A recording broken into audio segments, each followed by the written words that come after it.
सभी को जय हिंद।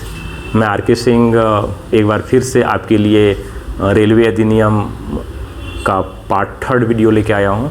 ये जो सेशन है हमारा पार्ट 3 का रेलवे एक्ट का, ये काफ़ी महत्वपूर्ण है। जैसा कि हमने पार्ट 1 और पार्ट 2 में आपके लिए बताया था कि जो वीडियो है वो उसके सारे मटेरियल्स काफ़ी अच्छे हैं। उसमें क्वेश्चनों का जो प्रश्न का जो समावेशन है वो बहुत ही अच्छे से हमने किया था।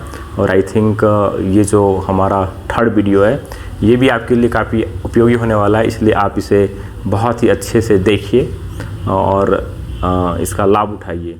हमने पिछले क्लास में रेलवे एक्ट के बारे में पिछले 2 क्लास में हमने पढ़ा और जितने भी अपराध के सेक्शन थे हमने सारे लगभग ख़त्म कर दिया। और आज जो कुछ बचे हैं, मतलब आज रेलवे एक्ट का 3रा पार्ट है, इसको हम ख़त्म कर देते हैं और इसके बाद हम प्रैक्टिस करेंगे पूरा बनाने का पूरा। तो आई थिंक एक बार आप प्रैक्टिस कर लेंगे तो रेलवे एक्ट से संबंधित जितने भी क्वेश्चंस आते हैं, 7-8 क्वेश्चंस जो भी आएंगे, वो क्वेश्चंस आप लोगों को अच्छे से समझ में आ जाएगी और आप लोग आसानी से बना देंगे। और आई थिंक ये तीनों जो 2 क्लास और ये 3रा क्लास है, तीनों क्लास को देख लेने के बाद रेलवे एक्ट में पढ़ने की जरूरत आपको नहीं पड़ेगी। तो चलिए शुरू करते हैं आज के क्लास।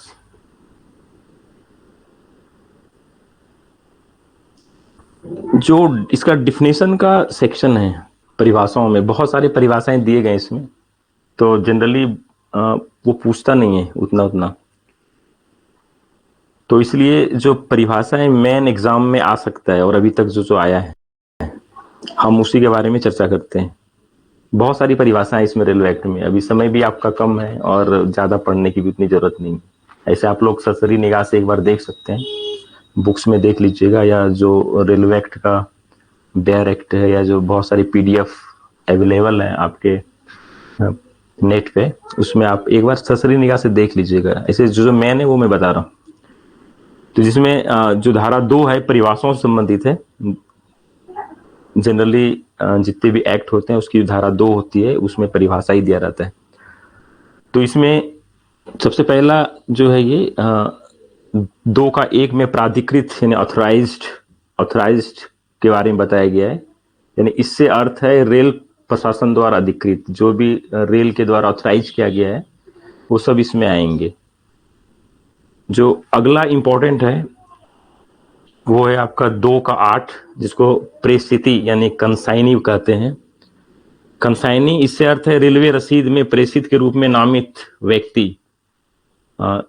इसमें 2 चीज इंपॉर्टेंट है, एक तो रेलवे रिसिप्ट, दूसरा फॉरवर्डिंग नोट। अभी आगे चलते पढ़ते हैं। तो कंसाइनी मतलब इससे अर्थ है रेलवे रसीद में प्रेषिती के रूप में नामित व्यक्ति, अर्थात माल प्राप्त करने वाला व्यक्ति। जो माल प्राप्त करने वाला व्यक्ति है वो कंसाइनी होता है। तो वो किस में दिया गया? तो 2 का 8 में। एक्चुअली क्या है कि रेलवे एक्ट में थोड़ा सा याद रखना पड़ेगा कि किसमें दिया गया है। यही थोड़ा सा एक डिफिकल्ट है, मतलब थोड़ा सा रखना पड़ेगा आपको याद रखेंगे तो आसानी से बन जाएंगे।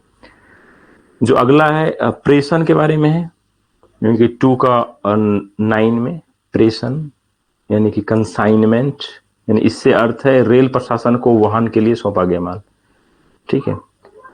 जो अगला है प्रेषक, 2 का 10 में है, 210 कंसाइनर। इसको ध्यान से देखिएगा, मैं भी पूछूंगा आपसे, मतलब एक क्विज टाइप का है ये। ठीक है, क्विज टाइप का। जितनी भी वीडियो पढ़ाई हुई है वो मिल जाएगा आपको, क्लास में मिल जाएगा, नहीं तो यूट्यूब पे मिल जाएगा। यूट्यूब पे वीडियो भी आएगी, यूट्यूब पे भी वीडियो मिल जाएगा। पवन कुमार शर्मा जी, आप टेंशन ना लें। जो 2 का 10 है प्रेषक यानी कंसाइनर, इससे अर्थ है किसी रेलवे रसीद में जो प्रेषक के रूप में नामित हुआ व्यक्ति जिसके द्वारा या जिसकी ओर से रेल रसीद के अंतर्गत आने वाला माल रेल प्रशासन को वाहन के लिए सौंपा जाता है। भेजने वाला कंसाइनर, सिंपल सा, भेजने वाला कंसाइनर है, पाने वाला कंसाइनी है। ठीक है। जो रेलवे को माल सौंपा गया है वो कंसाइनमेंट है। 3 चीजें, कंसाइनी, कंसाइनमेंट और कंसाइनर। ठीक है, इसको ऐसे याद रख सकते हैं, 3 चीज, यानी कि CCC, CCC, CCC। यानी कंसाइनी, कंसाइनमेंट, कंसाइनर इंग्लिश में। प्रेषिती, प्रेषण और प्रेषक। Consignee, consignment, consignor. ये 8 9 10 है ना, 8 9 10, 2 का 8 9 10 में है। 8 में कंसाइनी, 9 में कंसाइनमेंट और 10 में कंसाइनर। यानी कि प्रेषिती, प्रेषण और प्रेषक, यानी कि प्राप्त करने वाला पहले 8 में, फिर दूसरा जो माल सौंपा गया है, तीसरा जो पाने वाला, जो भेजने वाला है, यानी कि consignee, consignment, consignor, triple C, 8 9 10। ठीक है, तो इस तरह से आपको याद हो जाएगा। यानी कि ट्रिपल सी, कंसाइनी मतलब प्राप्त करने वाला, कंसाइनमेंट मतलब जो माल सौंपा गया है, और कंसाइनर मतलब कि जो प्रेषक है। ठीक है, तो यानी कि 2 का 8, 2 का 9, 2 का 10। अगला जो है, जो इंपॉर्टेंट है, विलंब शुल्क, जिसको डैमरेज कहते हैं। डैमरेज ये काफी इंपॉर्टेंट है, एग्जाम में अक्सर ये पूछता है। 2 का 11 में दिया गया डैमरेज के बारे में। इससे अर्थ है किसी चल स्टॉक के निरोध के लिए निर्धारित समय की छूट की, यदि कोई हो, समाप्ति के पश्चात ऐसे निरोध के लिए उद्धृत। मतलब सिंपल सा बात है कि जैसे गुड शेड है, गुड शेड में कोई ट्रेन, मालगाड़ी आई, माल लेके आई है, और 5 घंटे में हटा, 5 घंटे तक यदि अनलोड कर लेना है, लेकिन मालगाड़ी वहीं पे खड़ी रहती है, मालगाड़ी खड़ी रहती है, तो यानी कि जो चल स्टॉक है, यानी मालगाड़ी है, और जितनी समय दिया गया है कि मतलब वो सब काम कर लेना है, नहीं कर पाता है, उसको रोकने के लिए जो शुल्क लगता है उसको बोलते हैं डैमरेज, यानी हिंदी में बोलते हैं विलंब शुल्क। ठीक है, डैमरेज यानी विलंब शुल्क, यानी 2 का 11 में। इसमें जो इंपॉर्टेंट चीज है, मैंने इसमें कंफ्यूजन कर देगा डैमरेज और वॉरफेज। वॉरफेज मतलब जो जमीन पे रखने के लिए, जो जमीन का उपयोग करने के लिए चार्ज में लिया जाता है, वॉरफेज। और जो चल स्टॉक के लिए है उसको डैमरेज। ये दोनों इंपॉर्टेंट है, डैमरेज, वॉरफेज। जो डैमरेज की परिभाषा है 2 का 11 में दिया गया है, इसको याद रखना बहुत जरूरी है, बहुत इंपॉर्टेंट है, एग्जाम में हमेशा पूछ देते हैं। 2 का 11, 2 का 11 जो है वो आपका डैमरेज है, यानी विलंब शुल्क। विलंब शुल्क किस लिए? तो जो चल स्टॉक है उसको ज्यादा देर तक रोकने के लिए, जैसे मालगाड़ी कहीं पे गई, अधिक देर तक रोक दिया पार्टी, मतलब गुड शेड वगैरह में, तो उसको लग जाएगा डैमरेज, लगा देगा। ठीक है, अक्सर ये लगता है, देखते होंगे गुड शेड में, जो अपना गुड साइडिंग होती है, चाहे कोयले की रेक आती है या चावल की रेक आती है, गेहूं की रेक आती है ना, गुड शेड में, तो बोलता है कि भाई लोडिंग हो रही थी, मैं लोडिंग ठीक नहीं कर पाया, अब चार्ज लग गया, डैमरेज इतना काटा, इतना डैमरेज काटा। मतलब वही किसी चल स्टॉक को रोकेंगे, रोकने से जो काटता है तो उसको विलंब शुल्क, डैमरेज। किसमें है? तो 2 का 11 में। तो आगे जो है 2 का 16, 216, फॉरवर्डिंग नॉट।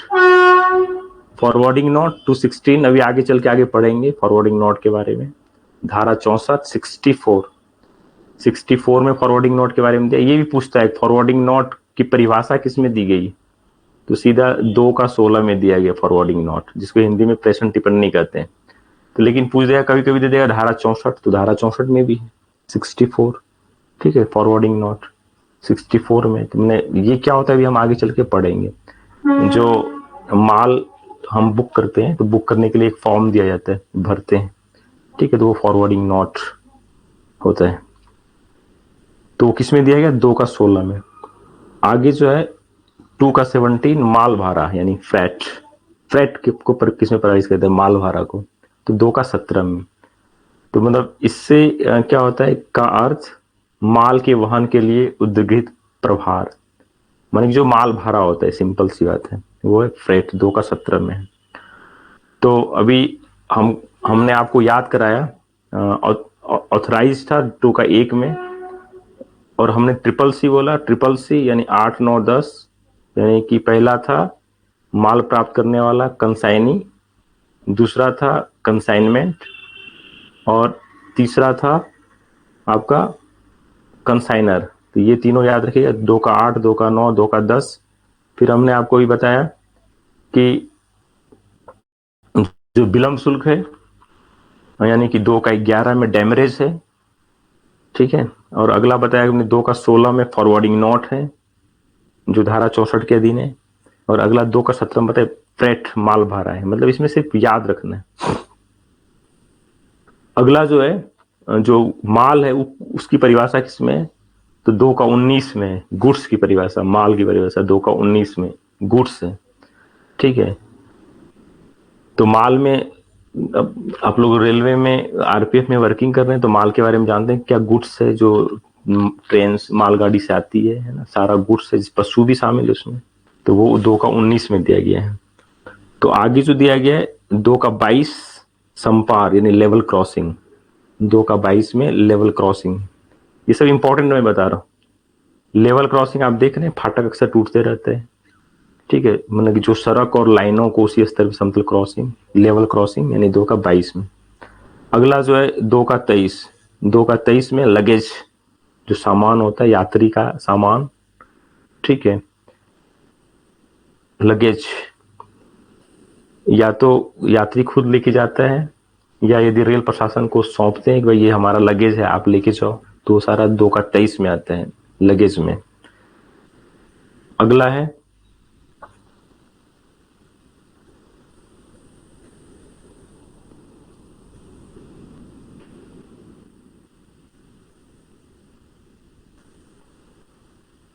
जो 2 का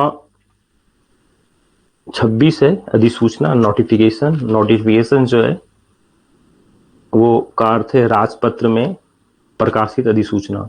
जो भी नोटिफिकेशन निकलता है राजपत्र में प्रकाशित अधिसूचना वो 2 का 26 में है। और 2 का 26 का ए, इसको याद रखिए, आदमी कंफ्यूज कर जाते हैं। 226 का ए, 226 का ए में ऑफिसर ऑथराइज्ड है, ऑफिसर ऑथराइज्ड। ये बहुत इंपॉर्टेंट है इसलिए कि जो भी वर्किंग हम करते हैं आरपीएफ में, जो हमारा एएसआई एंड अबव ऑथराइज्ड है, ठीक है। ये ऑथराइज्ड अधिकारी की बात कर रहे हैं यहाँ पे 2 का 26 का ये। मतलब जो अभी हम पढ़े थे पिछले क्लास में 179 का 2, 179 का 2 जो धारा 179 का 2 था, उसमें हमने बताया था कि जो आरपीएफ का एएसआई है और एएसआई से अबव रैंक का जितने भी अधिकारी है वो सब ऑथराइज्ड अधिकारी है।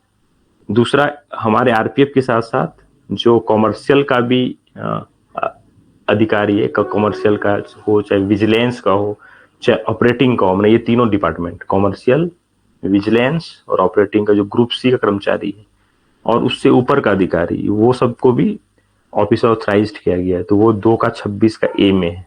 तो यानी कि 26 में 2 हो गया, एक अधिसूचना हो गया, नोटिफिकेशन हो गया, और 26 का ए में प्राधिकृत अधिकारी हो गया। ये इंपॉर्टेंट है। अगला जो इंपॉर्टेंट है, अगला इंपॉर्टेंट है 2 का 28।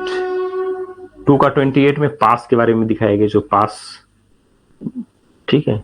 लेकिन इसमें ये हमेशा याद रहिए पास टिकट शामिल नहीं इसमें, ये पास की बात कर रहे हैं 228 में, सिर्फ पास। जो 229 ये बहुत इंपॉर्टेंट है इसलिए कि हमें यात्री और यात्री का सामान की सुरक्षा करनी पड़ती है। यात्री यानी पैसेंजर 229, ठीक है। 229 में पैसेंजर है और पैसेंजर का सामान हमने भी पढ़ा था, सामान मतलब 223 में लगेज सामान और 223 में सामान था। और अभी जो हम पढ़ रहे हैं यात्री यानी 229, 23 में सामान और 29 में यात्री, ठीक है। जो भी टिकट से या पास से यात्रा करता है वो यात्री है, ठीक है। एक जो बहुत इंपॉर्टेंट है वो है 223 रेलवे रसीद, जिसको हम आरआर कहते हैं, रेलवे रसीद आरआर। आरआर भी काफी इंपॉर्टेंट है, रेलवे रसीद आरआर। और हमने उधर पढ़ा था ये जो आरआर दिया गया है आई थिंक 65 में दिया गया है, 65 में धारा 65 है, इसमें आरआर के बारे में बताया गया। और अभी जो हम पढ़े थे वो पढ़े थे फॉरवर्डिंग नोट के बारे में हमने पढ़ा था। फॉरवर्डिंग नोट वो किस में था, फॉरवर्डिंग नोट 2 का 16 में था, 16 में था फॉरवर्डिंग नोट, 2 का 16 में हमने पढ़ा था। और ये 16 का डबल, यानी 16 दूनी 32, एक 33, 2 का 33 में रेलवे रिसिप्ट है। हमेशा याद रखिए 16 में फॉरवर्डिंग नोट, 16 गुने 2 32 में एक जोड़ दिए 33, यानी 33 में रेलवे रसीद। ये याद रखिएगा, अपने याद नहीं रहता अक्सर एग्जाम में। हम जाते हैं एग्जाम देने के लिए तो एग्जाम में थोड़ा सा के लिए भूल जाते हैं। मतलब एग्जाम में गए, आ गया फॉरवर्डिंग नोट किस में, दिमाग में ला रहे किस में, 2 का 16 में, 18 में, 20 में, मतलब याद नहीं आता है। और वो इतना आसान सा क्वेश्चन हमसे छूट जाता है एग्जाम में। और सिंपल सा आसान सा 1-2 क्वेश्चन छूट गया, उसी में हमारा मतलब जो ASI 72 रूल है या सब इंस्पेक्टर का 72 रूल है, इतना इंपॉर्टेंट है कि मतलब पिछले बार के एग्जाम में हमने देखा 0.24, 0.54, 0.34, मतलब इतने से सब लोग छूटा। मतलब एक नंबर आपके लिए बहुत इंपॉर्टेंट है। तो इसलिए इसको याद करने का तरीका भी है, जैसे कि हमने बताया का फॉरवर्डिंग नोट किसमें, 2 का 16 में है। तो फॉरवर्डिंग नोट है, हम भर के दिए फॉरवर्डिंग नोट को, तो वो हमको RR बना के दे दिया, मैंने रेलवे रिसिप्ट दे दिया। तो 16 में था तो 16 का दुगुना, यानी 16 दूनी 32, एक 33, 33 में है। तो सिंपल सी बात है, ठीक है। फिर हमने देखा कि भाई यात्री था, पैसेंजर, एक पैसेंजर है,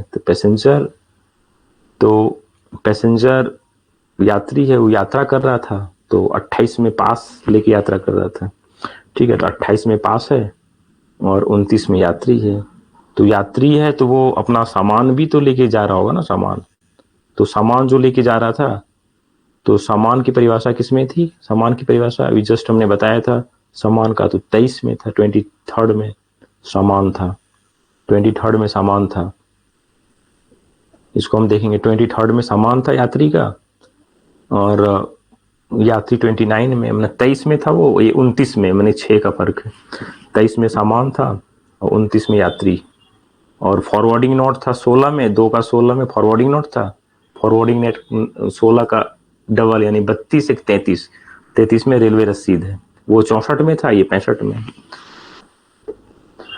जो अगला है 234, रेलवे सर्वेंट की बात करती है। रेलवे सर्वेंट, रेल सेवक। रेल सेवक मतलब जो रेल सेवा में या रेल प्रशासन द्वारा या सेंट्रल गवर्नमेंट के द्वारा नियुक्त किया है, सारा रेलवे कर्मचारी है। और अपना जो RPF एक्ट है, RPF एक्ट में हम लोग भी जो बल सदस्य हैं RPF के, वो सब भी रेल सेवक हैं 234 के हिसाब से। अगला जो है, ये इंपॉर्टेंट था पूरा, हमने ये जो 2 था, हमने ये सारा 2 में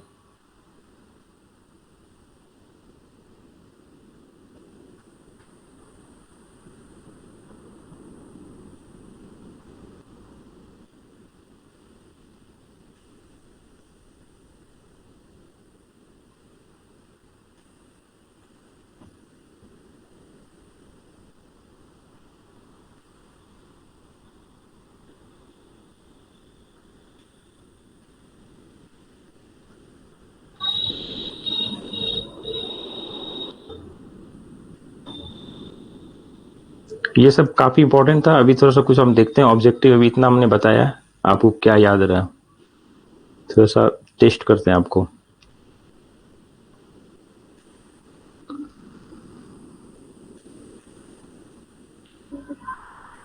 देखिए, तो आपकी स्क्रीन पे एक क्वेश्चन नजर आ रहा होगा,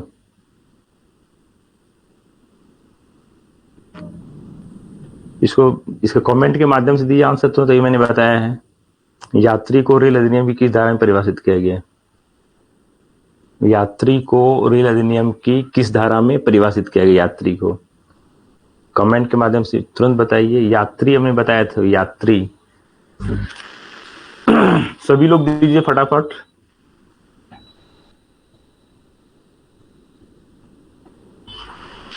हाँ, अभी हमने बताया था ना, यात्री यानी कि 23 में था उसका सामान, और 29 में 6 ज्यादा, 29 में था यात्री। तो आई थिंक ये आंसर आपका, आप लोगों ने काफी सही दिया है, बहुत अच्छा। चलिए अगला सवाल है, देखिए नेक्स्ट सवाल है, देखिए आपके स्क्रीन पे क्वेश्चन है, रेलवे रसीद यानी RR। ये याद रखिएगा, RR कभी कभी दे देगा कि RR का फुल फॉर्म क्या है, ये भी दे देगा कि जो RR है इसका फुल फॉर्म क्या है। तो फुल फॉर्म क्या है, आरआर का फुल फॉर्म, तो ये भी एग्जाम में पूछता है। तो आरआर का फुल फॉर्म रेलवे रिसिप्ट। ठीक है, अब ये क्वेश्चन फटाफट आंसर दीजिए कि रेलवे रसीद रेल अधिनियम की किस धारा में है। रेलवे रसीद अभी हमने बताया था, दो चीज बताया था, यानी एक बताया था 16 में है, यानी 16 का 2 गुना करते हैं 32 में, एक जोड़ दी 33, 33 में, एक 64 में, एक 65 में, यही बताया था हमने। इसमें देखिए तो आंसर फटाफट दीजिए, सभी लोग दीजिए ना, याद हो जाएगा ये तो फिर जल्दी याद नहीं होता, एग्जाम में 1 नंबर छूट जाते हैं। तो हमने बताया था कि फॉरवर्डिंग नोट के बारे में, वो फॉरवर्डिंग नोट जो 2 का 16 में, 16 को 2 से गुना किया 32, एक 33 हो गया, 33 में रेलवे रिसिप्ट, यानी ये आंसर सबने सही जवाब दिया। और वो 64 में था, ये 65 में अधिनियम में। बहुत अच्छा, चलिए अगला क्वेश्चन देखिए, तो ये जल्दी से बनाइए। अगला क्वेश्चन आपकी स्क्रीन पे देखिए है,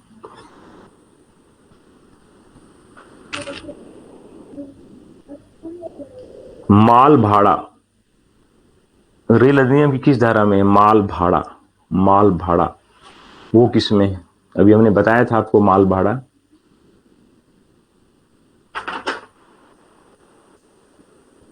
जिसको फ्रेट फ्रेट कहते हैं ना, माल भाड़ा।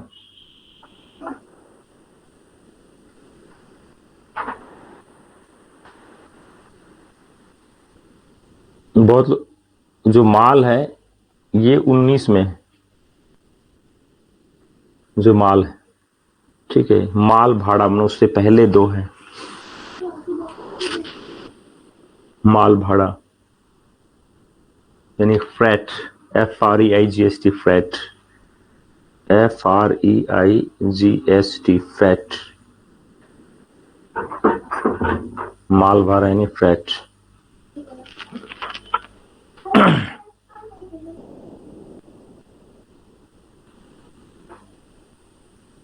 यानी फ्रेट जो है माल भाड़ा, ये संबंधित है।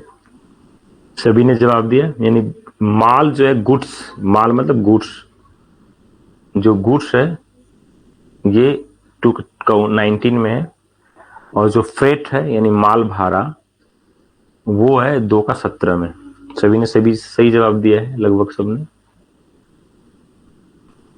अगला सवाल देखिए,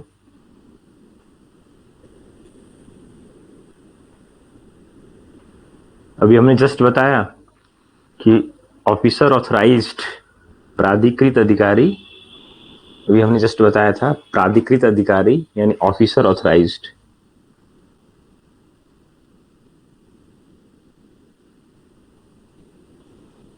ऑफिसर ऑथराइज्ड हमने बताया था कि अभी सभी लोग सही जवाब दे रहे हैं, यानी कि बताया था कि 26 में 2 है, 26 में 2 है, एक तो नोटिफिकेशन है, और 26 का ए में ऑफिसर ऑथराइज्ड है। तो अपने आरपीएफ में ऑथराइज्ड कौन है सबसे नीचे रैंक पे, जल्दी से कमेंट के माध्यम से बताइए, ऑथराइज्ड ऑफिसर कौन है आरपीएफ में सबसे नीचे रैंक पे। कमेंट के माध्यम से लिखिए आरपीएफ में ऑथराइज्ड ऑफिसर कौन है। फटाफट कमेंट्स लिखिए, भूलेंगे नहीं आप। और हमने बताया था 3 डिपार्टमेंट कौन कौन है, 3 डिपार्टमेंट, उसका भी नाम लिखिए 3 डिपार्टमेंट का फटाफट। 3 डिपार्टमेंट कौन कौन था जो कि ऑथराइज्ड है। 16-17 डिपार्टमेंट में 3 डिपार्टमेंट ऑथराइज था ना, तो कौन कौन ऑथराइज्ड है। 179(2) में दिया गया था, कौन कौन है बताइए। जो 3 डिपार्टमेंट का नाम लिखिए शॉर्ट में, जल्दी जल्दी। आरपीएफ को छोड़ के 3 डिपार्टमेंट और कौन कौन है जो कि ऑथराइज्ड है, कमेंट के माध्यम से लिखिए।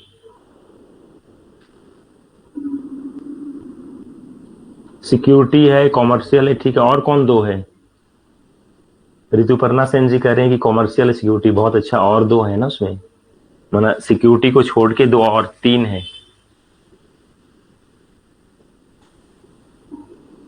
ऑपरेटिंग है, कॉमर्शियल है, और कौन सा है, एक विजिलेंस है, vigilance, operating commercial and vigilance, operating commercial और विजिलेंस। ठीक है, बहुत अच्छा। जो अगला क्वेश्चन है हमारा कि जो ऑथराइज्ड ऑफिसर है, ये तो 226A में दिया गया है, ये तो सही है। रेल अधिनियम की किस धारा में दिया गया है वो ऑफिसर ऑथराइज्ड?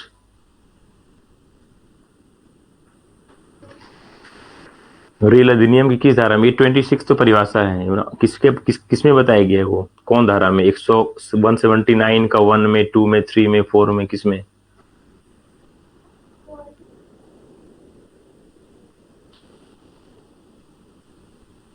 हमने बताया था ना कि जो 179 का 2 में बताया गया ना, इसके बारे में, ऑफिसर ऑथराइज्ड के बारे में जो बताया गया है 179 का 2 में दिया गया, याद रखिएगा मुझे। मतलब ऑफिसर ऑथराइज मतलब दो हो गया, एक तो हो गया 226 का ए, ठीक है, और दूसरा हो गया 179 का 2 में बताया गया। चलिए, काफी अच्छा। अगला सवाल हमने पिछले क्लास में बताया था, ठीक है, पिछले क्लास में हमने बताया था, ये याद है कि नहीं? पिछले क्लास में हमने बताया था, देखिए तो ये क्वेश्चन अभी आया है। रेल अधिनियम में गिरफ्तार व्यक्ति को 24 घंटे के अंदर मजिस्ट्रेट के समक्ष पेश करेगा, यह प्रावधान किस धारा अंतर्गत दिया गया? हमने कल बताया था, कल हमने 179 एंड 180 का पूरा ए बी सी डी ई सब बताया था हमने कल, ये हमने कल पढ़ाया था, काफी अच्छे तरीके से पढ़ाया था। जिसने भी नहीं पढ़ा हो, पिछले क्लास का वीडियो आप जरूर देख लीजिएगा, ठीक है। तो ये क्वेश्चन देखिए आ गया ना, रेल अधिनियम में गिरफ्तार व्यक्ति को 24 घंटे के अंदर मजिस्ट्रेट के समक्ष पेश करेगा, यह प्रावधान किसमें है?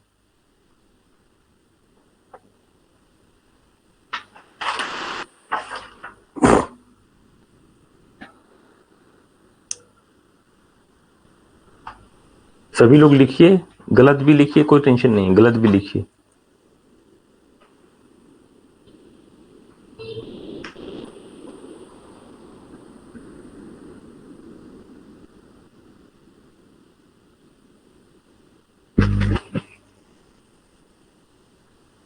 बहुत लोग 180 का 4 मतलब डी नंबर मारे हैं। क्वेश्चन है कि रेल अधिनियम में गिरफ्तार व्यक्ति को 24 घंटे के अंदर मजिस्ट्रेट के समक्ष पेश करेगा, यह प्रावधान किसमें है? बहुत लोगों ने 180 का डी लिखा है। लगता है कि 179 180 सबको क्लियर नहीं हुआ था क्या कल? यदि क्लियर नहीं हुआ तो कह सकते हैं, मैं एक बार फिर से क्लियर कर सकता हूं। 179 और 180,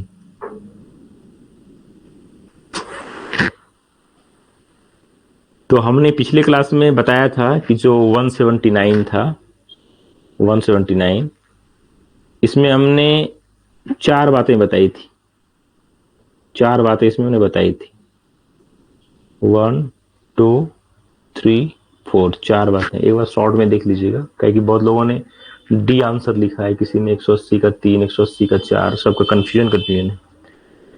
पिछले क्लास में हमने ये बताया था कि जो 179 है रेलवे एक्ट का, वो रेलवे एक्ट की का जो सेक्शन है 179, तो 179 में हमने कल 4 चीजें बताई थी। पहला ये बताया था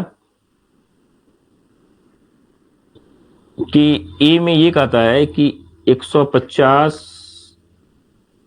51 और 152, 3, मतलब कोई भी व्यक्ति यदि इस अधिनियम की धारा 150, 151 और 152, पहला ये कहता है, 179 का फर्स्ट ये कहता है कि यदि कोई भी व्यक्ति जो इस अधिनियम की धारा 150 में, 151 में, 152 में, मतलब जो बड़ा अपराध है, जैसे कि ट्रेन को गिरा देना, ध्वस्त कर देना, विनाश कर देना, आग लगा देना, विस्फोट कर देना, इस तरह का जो कि कार्रवाई जीआरपी लोकल पुलिस करती है 150, 51, 52 में, ठीक है, तो उसको बिना वारंट गिरफ्तार कर लिया जाएगा। तो बिना वारंट गिरफ्तार कौन करेगा? तो जो भी पुलिस अधिकारी है मतलब वो उसका हेड कांस्टेबल के पद से नीचे का नहीं होना चाहिए, ठीक है, पुलिस अधिकारी का या कोई भी रेलवे कर्मचारी हो कर सकता है, ठीक है। दूसरा जो ये दूसरा पॉइंट जो ये कहता है, जो 137 से लेके 137 से लेके, ठीक है, मैंने 150 51 52 को छोड़ के जितने भी दिया गया है पूरा, मतलब 176 तक, 137 से लेके 176 तक जितने भी है, मैंने 150 51 52 को छोड़ के यदि वो अपराध करता है, तो जो ऑथराइज्ड ऑफिसर है यानी कि आरपीएफ का एएसआई एंड उससे अबव, वो लोग बिना वारंट गिरफ्तार कर सकते हैं। ये 179 का 2 कहता है, ये क्लियर आपको हो जानी चाहिए। 179 और 180 ऐसा है जो आपका पावर है, ना आरपीएफ को पावर मिलता है गिरफ्तार करने का, किसी की तलाशी लेने की, जमानत देने का, ठीक है, बिना वारंट का अधिकार, ये सब अधिकार है, कोई भी पूछेगा आपसे, तो इसलिए हमेशा आप याद रखिए। इसीलिए मैं आपको ये बता रहा हूँ कि जो 179 हमने पिछले क्लास में भी बताया था, लेकिन क्लियर नहीं हुआ था आप लोगों को, ऐसा लग रहा है हमें, ठीक है। जो 179 है इसमें 4 ग्रेडियंट दिए गए, हमने देखिए बनाया इस तरह से 179 का 1 2 3 4।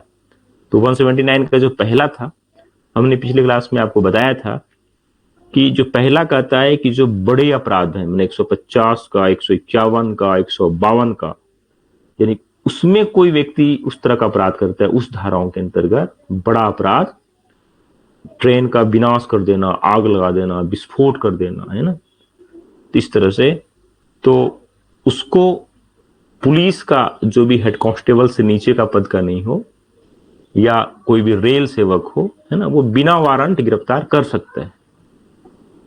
दूसरा जो पॉइंट इसका 179 का 2 का है, वो 150 51 52 को छोड़कर जितने भी रेलवे एक्ट की अपराध की धाराएं हैं, चाहे वो 137 से 139 की बात हो, चाहे 141 से 147 की बात हो, चाहे 153 से 157 की बात हो, चाहे 159 से 167 की बात हो, चाहे 172 से 176 की बात हो, यानी यहां से यहां तक 150 51 को छोड़ के आरपीएफ का एएसआई या उससे अबव बिना वारंट गिरफ्तार कर सकते हैं।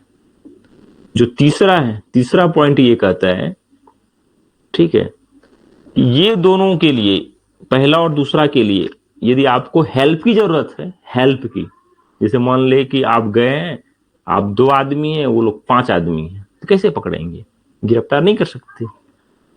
तो आप क्या कर सकते हैं कि ये दोनों के में जो जो अपराध के लिए सहायता के लिए बुला सकते हैं किसी को भी, हेल्प के लिए, मतलब सहायता के लिए, सहायता के लिए बुला सकते हैं, हेल्प के लिए,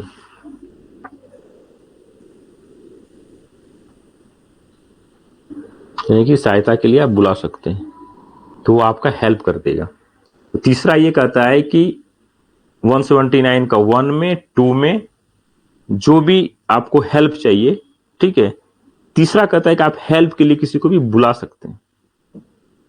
चौथा जो पॉइंट ये है, चौथा पॉइंट ये कहता है कि यदि आपने गिरफ्तार कर लिया है तो उस आदमी को 24 घंटे के अंदर, कितने घंटे के अंदर, 24 घंटे के अंदर उसको न्यायालय पहुंचा दीजिए, 24 घंटे के अंदर न्यायालय में पेश कर दीजिए, ये कहते हैं 24 घंटे के अंदर न्यायालय में पेश कर दीजिए। तो 179 तो इतना आसान है, 1 2 3 4, ठीक है, तो इसका 179 का कितना हो गया, 4 हो गया, ठीक है। तो क्वेश्चन हमारा क्या था, क्वेश्चन ये था कि रेल अधिनियम में गिरफ्तार व्यक्ति को 24 घंटे के अंदर मजिस्ट्रेट के समक्ष पेश करेगा, यह प्रावधान किस में दिया गया है। अब देखिए, ये तो 179 में दिया गया, लेकिन किस में दिया गया है, तो 1 2 3 4 में दिया गया।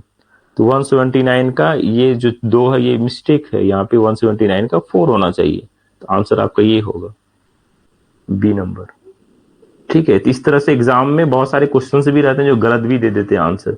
यदि ये 4 नहीं है तो हम 179 लगा सकते हैं, इसलिए कि 180 में तो है नहीं, 179 में डाल दिए इस तरह से।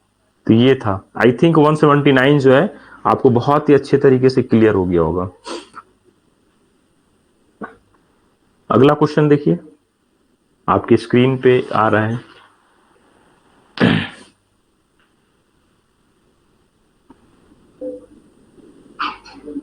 क्वेश्चन है, रेल अधिनियम की किस धारा में बिना वारंट की गिरफ्तारी का प्रावधान है? अब देखिए, बहुत ही सिंपल सवाल है, तुरंत आंसर दीजिए इसका। अभी हमने बताया है आपको,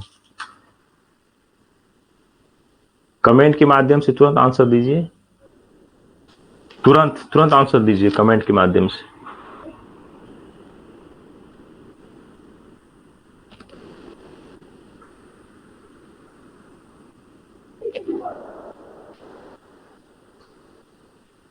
सभी ने बी दिया है। आई थिंक हमने बता दिया कि बिना वारंट गिरफ्तारी का जो पावर है वो 179 में।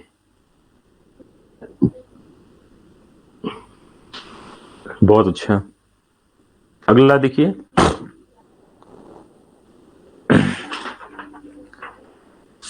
वॉरफेज, ये वॉरफेज है।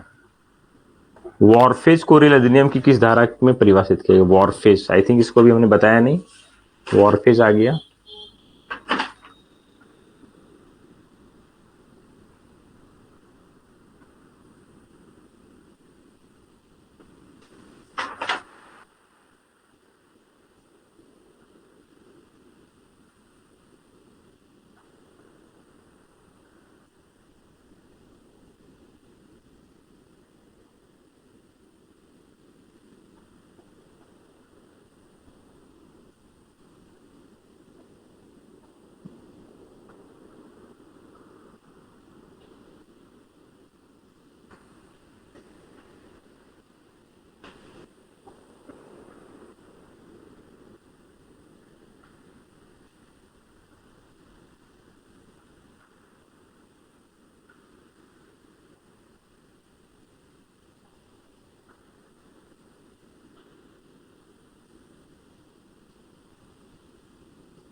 बहुत सारे क्वेश्चन से भी डिस्कशन करने हैं।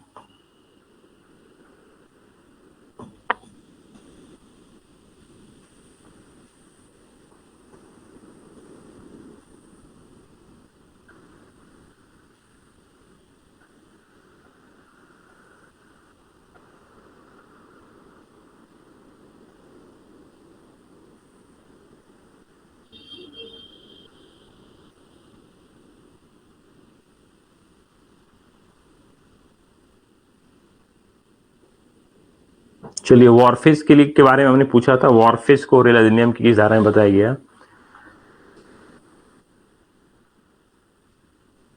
हमने वॉरफेज के बारे में आपको बताया था कि जो वॉरफेज होता है, ये इंग्लिश नाम है वॉरफेज, WHARFAG, वॉरफेज। इसको हम बोलते हैं स्थान शुल्क भी बोलते हैं। स्थान शुल्क यानी कि जो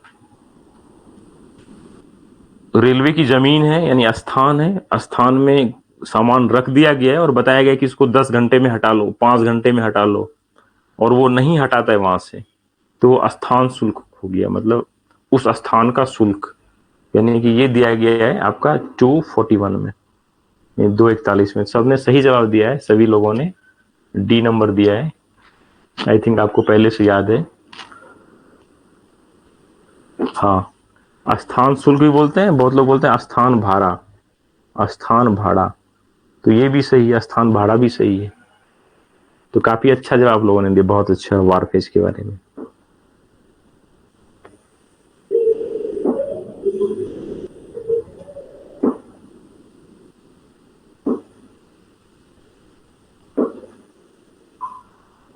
चलिए, अगला क्वेश्चन है, देखिए,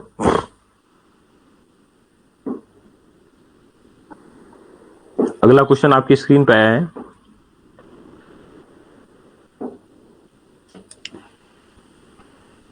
रेल अधिनियम की धारा 179 में वर्णित दंडित अपराध में कौन किसी आरोपी को बिना वारंट के गिरफ्तार कर सकते हैं? कौन?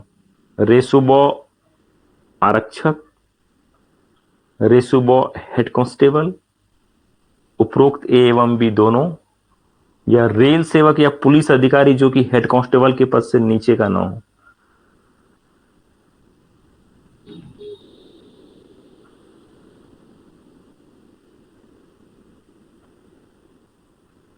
आंसर दीजिए, फटाफट आंसर दीजिए, सभी दीजिए। क्वेश्चन कुछ कंफ्यूज भी कर सकता है। क्वेश्चन कंफ्यूज इसलिए कर सकता है कि हमने तो बोला था कि 179 का एक में पुलिस का, लेकिन यहाँ पे पुलिस नहीं है, यहाँ पे रेसुबो है, रेलवे सुरक्षा बल का हेड कांस्टेबल। ठीक है, और हमने इसमें ये बताया था कि ऑथराइज्ड ऑफिसर 179 का 2 में दिया गया है, ऑथराइज्ड अधिकारी मतलब आरपीएफ का एएसआई, ठीक है, या एबव रैंक। लेकिन यहाँ पे हमने उस तरह का नहीं दिया गया, हमने यहाँ दिया रेल सेवक, तो रेल सेवक ठीक है। दूसरा पुलिस अधिकारी, वो भी सही है। हेड कांस्टेबल के पद से नीचे का ना, इसलिए सही है। सबने डी आंसर दिया, बहुत अच्छा। नहीं, इसमें कंफ्यूज भी कर सकता है आपको, तो वो आप ध्यान देंगे, कंफ्यूज नहीं होंगे। अगला देखिए, नेक्स्ट आपकी स्क्रीन पे आया, इसका भी जवाब दीजिए फटाफट। प्रैक्टिस जितना करेंगे आपको याद उतना रहेगा, एग्जाम में गलती होने की चांस खत्म हो जाएगी। क्वेश्चन है कि यदि कोई व्यक्ति जो रेल अधिनियम की धारा 179(2) में वर्णित अपराध से भिन्न कोई अपराध करता है, न उससे अलग यदि कोई अपराध करता है और नाम व पता देने में असफल रहता है, मतलब नाम पता नहीं बताता है, या बोलता है कि नहीं मैं नाम पता नहीं बताऊंगा, इनकार करता है, तो उसे प्राधिकृत अधिकारी द्वारा रेल अधिनियम के किस धारा के अंतर्गत बिना वारंट या बिना लिखित प्राधिकार के गिरफ्तार कर सकता है? तो आपके ऑप्शन है धारा 180, धारा 182, धारा 174, धारा 179। ये है, बताइए।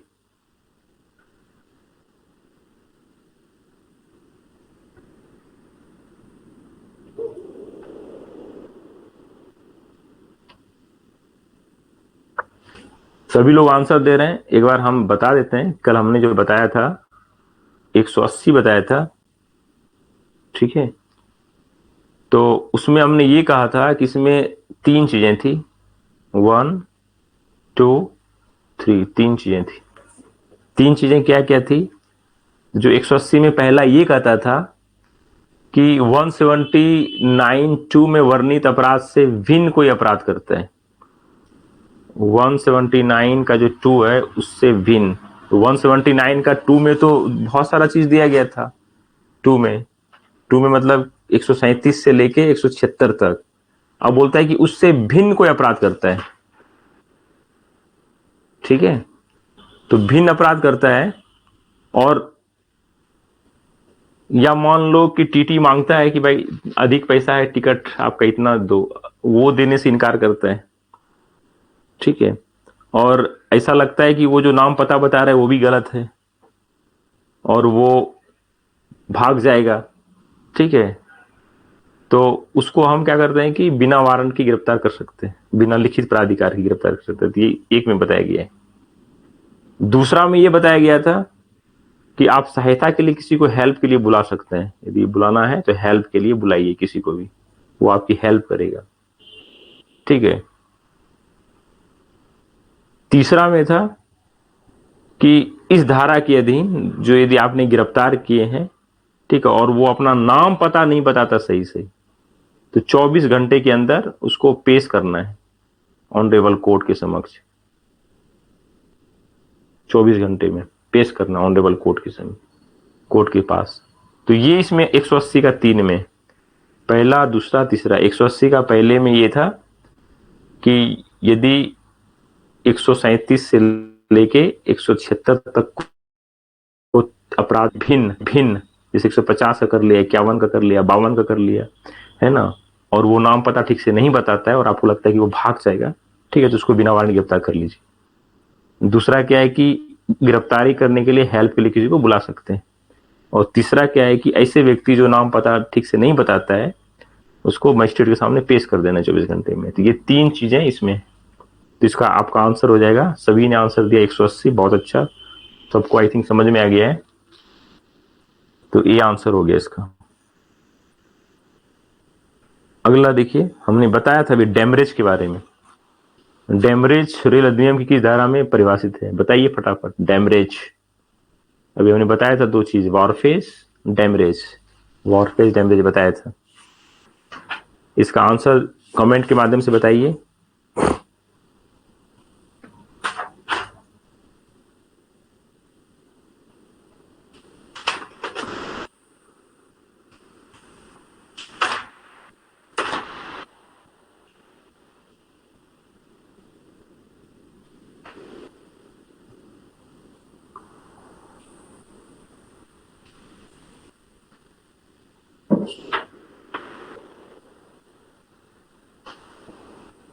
देखिए ये दो चीजें हैं, एक डैमरेज है, एक वॉरफेज है।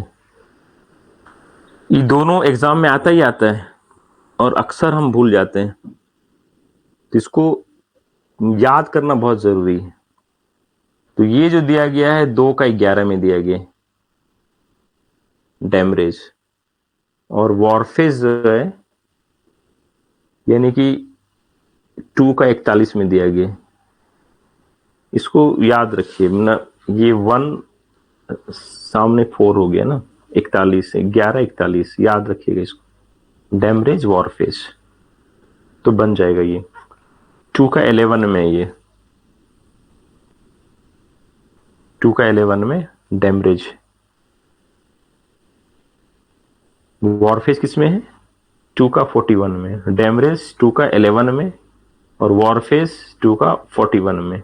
डैमरेज वॉरफेज, डैमरेज मतलब वैगन को विलंब करने के लिए दंड मतलब चार्ज लेता है, और वॉरफेज मतलब स्थान पे यानी स्थान शुल्क।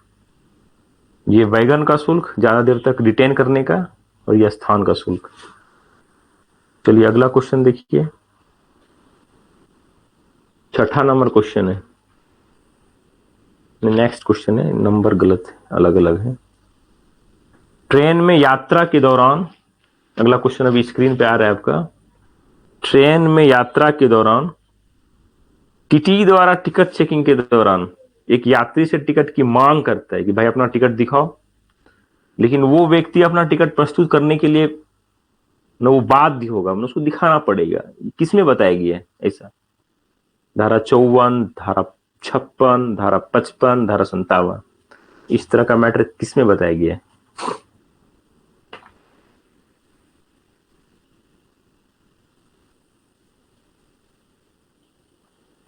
आई थिंक आपने पढ़ा या नहीं पढ़ा होगा, अभी हमने बताया भी नहीं ये, देखें आपको आता है कि नहीं इस तरह क्वेश्चन।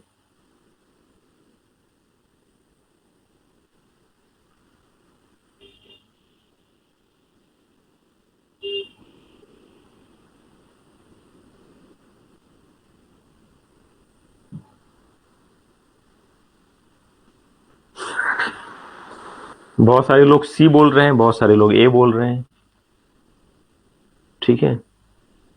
एक्चुअली क्या है कि हम ज्यादातर 137 से लेके पूरा पढ़ लेते हैं, बीच का बहुत कुछ छोड़ भी देते हैं, लेकिन कुछ कुछ इंपॉर्टेंट है वो मैं बता दे रहा हूं। जो हमारा सेक्शन 54 है, 54, सेक्शन 54 पास और टिकटों का प्रदर्शन और अभ्यार्पण, मतलब इसमें दो चीज दिया गया है। पहला दिया गया है प्रदर्शन, और दूसरा दिया गया है अभ्यार्पण। प्रदर्शन और अभ्यार्पण, दो चीजें इसमें। किसका प्रदर्शन और अभ्यारण, तो पास या टिकट का। जो आपके पास पास है या टिकट है उसको टीटी को दिखाइए, और बाद में जब स्टेशन से निकलते हैं, ठीक है, तो उसको जमा कर दीजिए। प्रदर्शन मतलब शो करना, दिखाना। अभ्यर्पण मतलब जमा कर देना, सौंप देना। जनरली ऐसे ही करते हैं ना, कहीं भी जाते हैं तो हम टिकट लेके जाते हैं, रास्ते में टीटी आता है, बोलता है कि भाई आपको टिकट दिखाइए, तो ट्रेन में हम टिकट को दिखाते हैं, यानी दिखाना मतलब प्रदर्शन करना। और दूसरा क्या है कि जब स्टेशन से बाहर निकलते हैं तो गेट में जमा कर देते हैं, मतलब वो रख लेता है। तो धारा 54 यही कहता है कि पास और टिकटों का प्रदर्शन और अभ्यार्पण, मतलब जो भी यात्री है और यात्री से जो भी ऑथराइज्ड है, मतलब जैसे टीटी है, यदि वो मांगता है, ठीक है, मांग करता है कि आप अपना पास दिखाइए या टिकट दिखाइए, तो आपको दिखाना पड़ेगा, ठीक है। और वो यदि मांगता है तो लास्ट में आपको जमा कर देना चाहिए, आपको जमा कर देना, ठीक है। तो ये दिया गया 54 में। तो इसमें देखिए क्वेश्चन था कि ट्रेन में यात्रा के दौरान टीटी यदि मांगता है तो किस में दिया गया है, तो धारा 54 में दिया गया है, तो ये आंसर हो गया।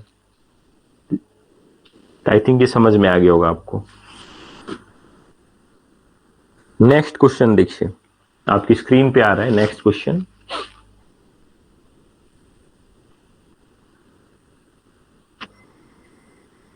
क्वेश्चन कहता है कि रेल अधिनियम की धारा डैश डैश के अंतर्गत तीन चीज, तलाशी, गिरफ्तारी और जब्ती कैसे की जाएगी वर्णित। धारा 180 का ए, धारा 180 का बी, धारा 180 का डी, धारा 180 का ई। इसका आंसर कमेंट के माध्यम से फटाफट बताइए।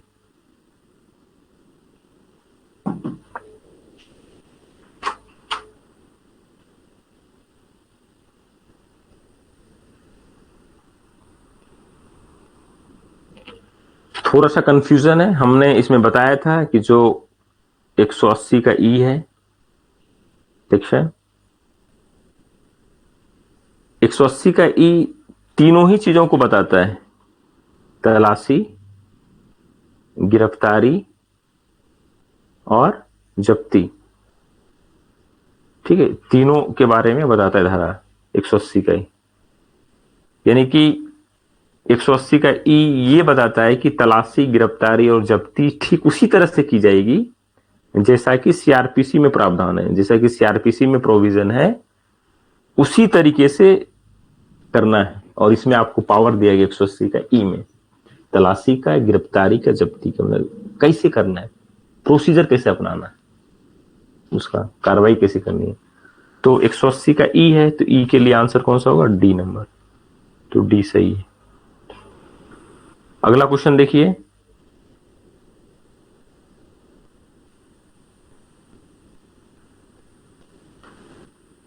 अगला क्वेश्चन है रेल अधिनियम की किस धारा के अंतर्गत यदि प्राधिकृत अधिकारी को यह प्रतीत होता है कि आरोपी के विरुद्ध पर्याप्त साक्ष्य या संदेह की उचित आधार नहीं है, तो उसे सक्षम मजिस्ट्रेट के समक्ष जब भी बुलाया जाए तब उपस्थित रहने की शर्त पर जमानत सहित या रहित बंद पत्र यानी बॉन्ड लिखवाकर छोड़ सकता है। धारा 180 का डी, 180 का ई, 180 का ए, 180 का सी। आंसर फटाफट दीजिए।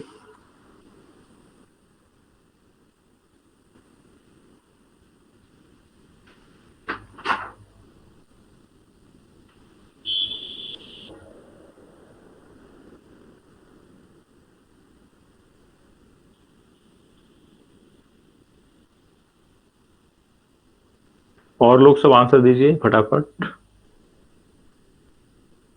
हमने पिछले क्लास में बताया था, इसको हम इसलिए रिपीट कर रहे हैं कि ये बहुत ही इंपॉर्टेंट है। मैं ये जो है ना बहुत इंपॉर्टेंट है आपके लिए खासकर, इसलिए मैं इसको अगेन रिपीट कर रहा हूं। इसी से क्वेश्चन ज्यादातर एग्जाम में पूछते हैं। हमने पिछले क्लास में बताया था 180 का डी बताया था। 180 के डी में चार बातें थी,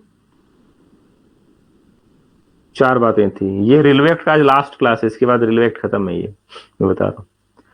तो 180 का डी में 1, 2, 3, 4 चार पॉइंट हमने बताया था। तो इसमें ये था कि यदि प्राधिकृत अधिकारी द्वारा किसी व्यक्ति को गिरफ्तार करता है तो वो आगे की जांच करेगा। पहला में ये था, आगे की कार्रवाई करेगा। पहले में 180 का डी का जो फर्स्ट था, पहला नंबर, इसमें क्या था कि आगे की कार्रवाई करेगा पहले में। जो दूसरा था, दूसरे में ए बी है, ए बी दूसरे में, ए बी है दूसरे का, ए बी है दूसरे में। ये था कि जांच के दौरान उसी पावर का यूज करेगा जो एक थाना का इंचार्ज करता है, वही पावर का यूज करेगा, एसएचओ का पावर यूज करेगा। हमने ये बताया था। दूसरा 180 का डी में पहले ये था कि आरोपों की जांच करने व जमानत देने की शक्ति, जिसमें हमने ये था कि पहले में था कि जो आगे गिरफ्तार कर लेते हैं तो आगे कार्रवाई करेंगे आप।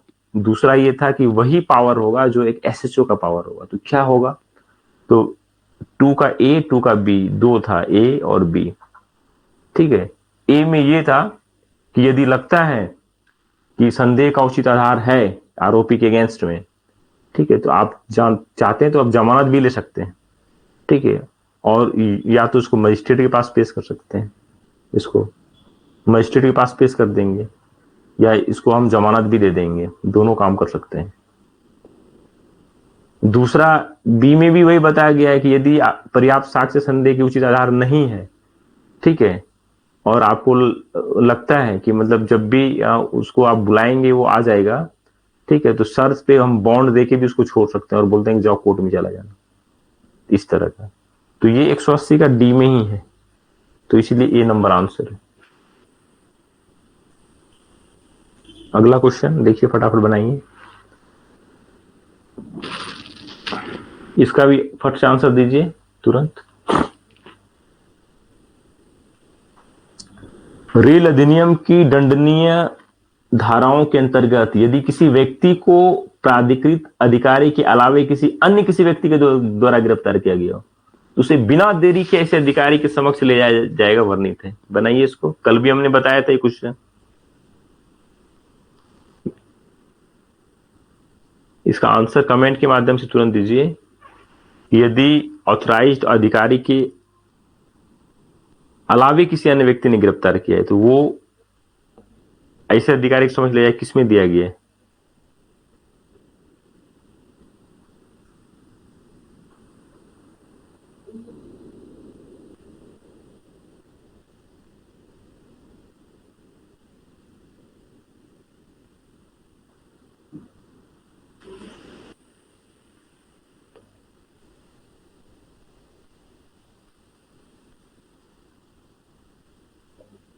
इसको है ना, इसको हमने कल बताया था, 180 का सी। मैंने कोई अन्य व्यक्ति गिरफ्तारी करने पे निपटारा कैसे था, बहुत बार एग्जाम में देखा डिस्पोजल किसे संबंध है, डिस्पोजल, केस का डिस्पोजल ऐसे बोल देते हैं, केस में डिस्पोजल किस संबंध थे, या हिंदी में निपटारा। कभी कभी क्वेश्चन घुमा देता है, कंफ्यूज होता है, निपटारा या डिस्पोजल तो किसमें है? तो 180 का सी में बताया गया है कि कोई अन्य व्यक्ति द्वारा गिरफ्तार करता है तो बिना देरी किए हुए ऑथराइज्ड ऑफिसर के पास लेके जाएगा। इसलिए सभी ने 180 का सी दिया, बहुत अच्छा। अगला बनाइए जल्दी से।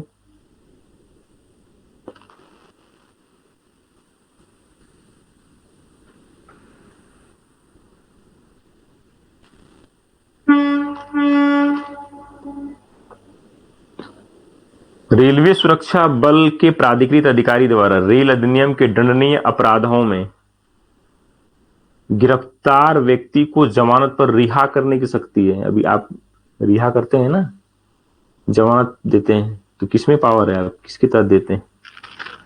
कमेंट के माध्यम से बताइए फटाफट। रिहा करने का पावर किसमें है? अभी हमने जस्ट बताया रिहा करने का पावर।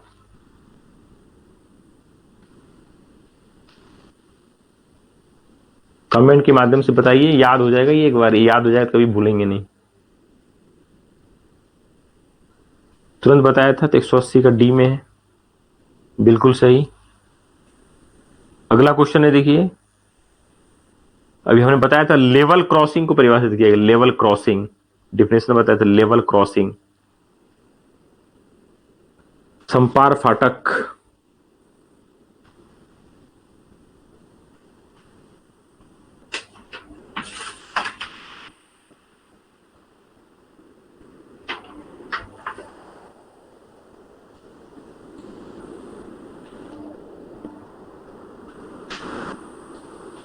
जो एलसी गेट है ना, एलसी गेट, संपार फाटक, ठीक है।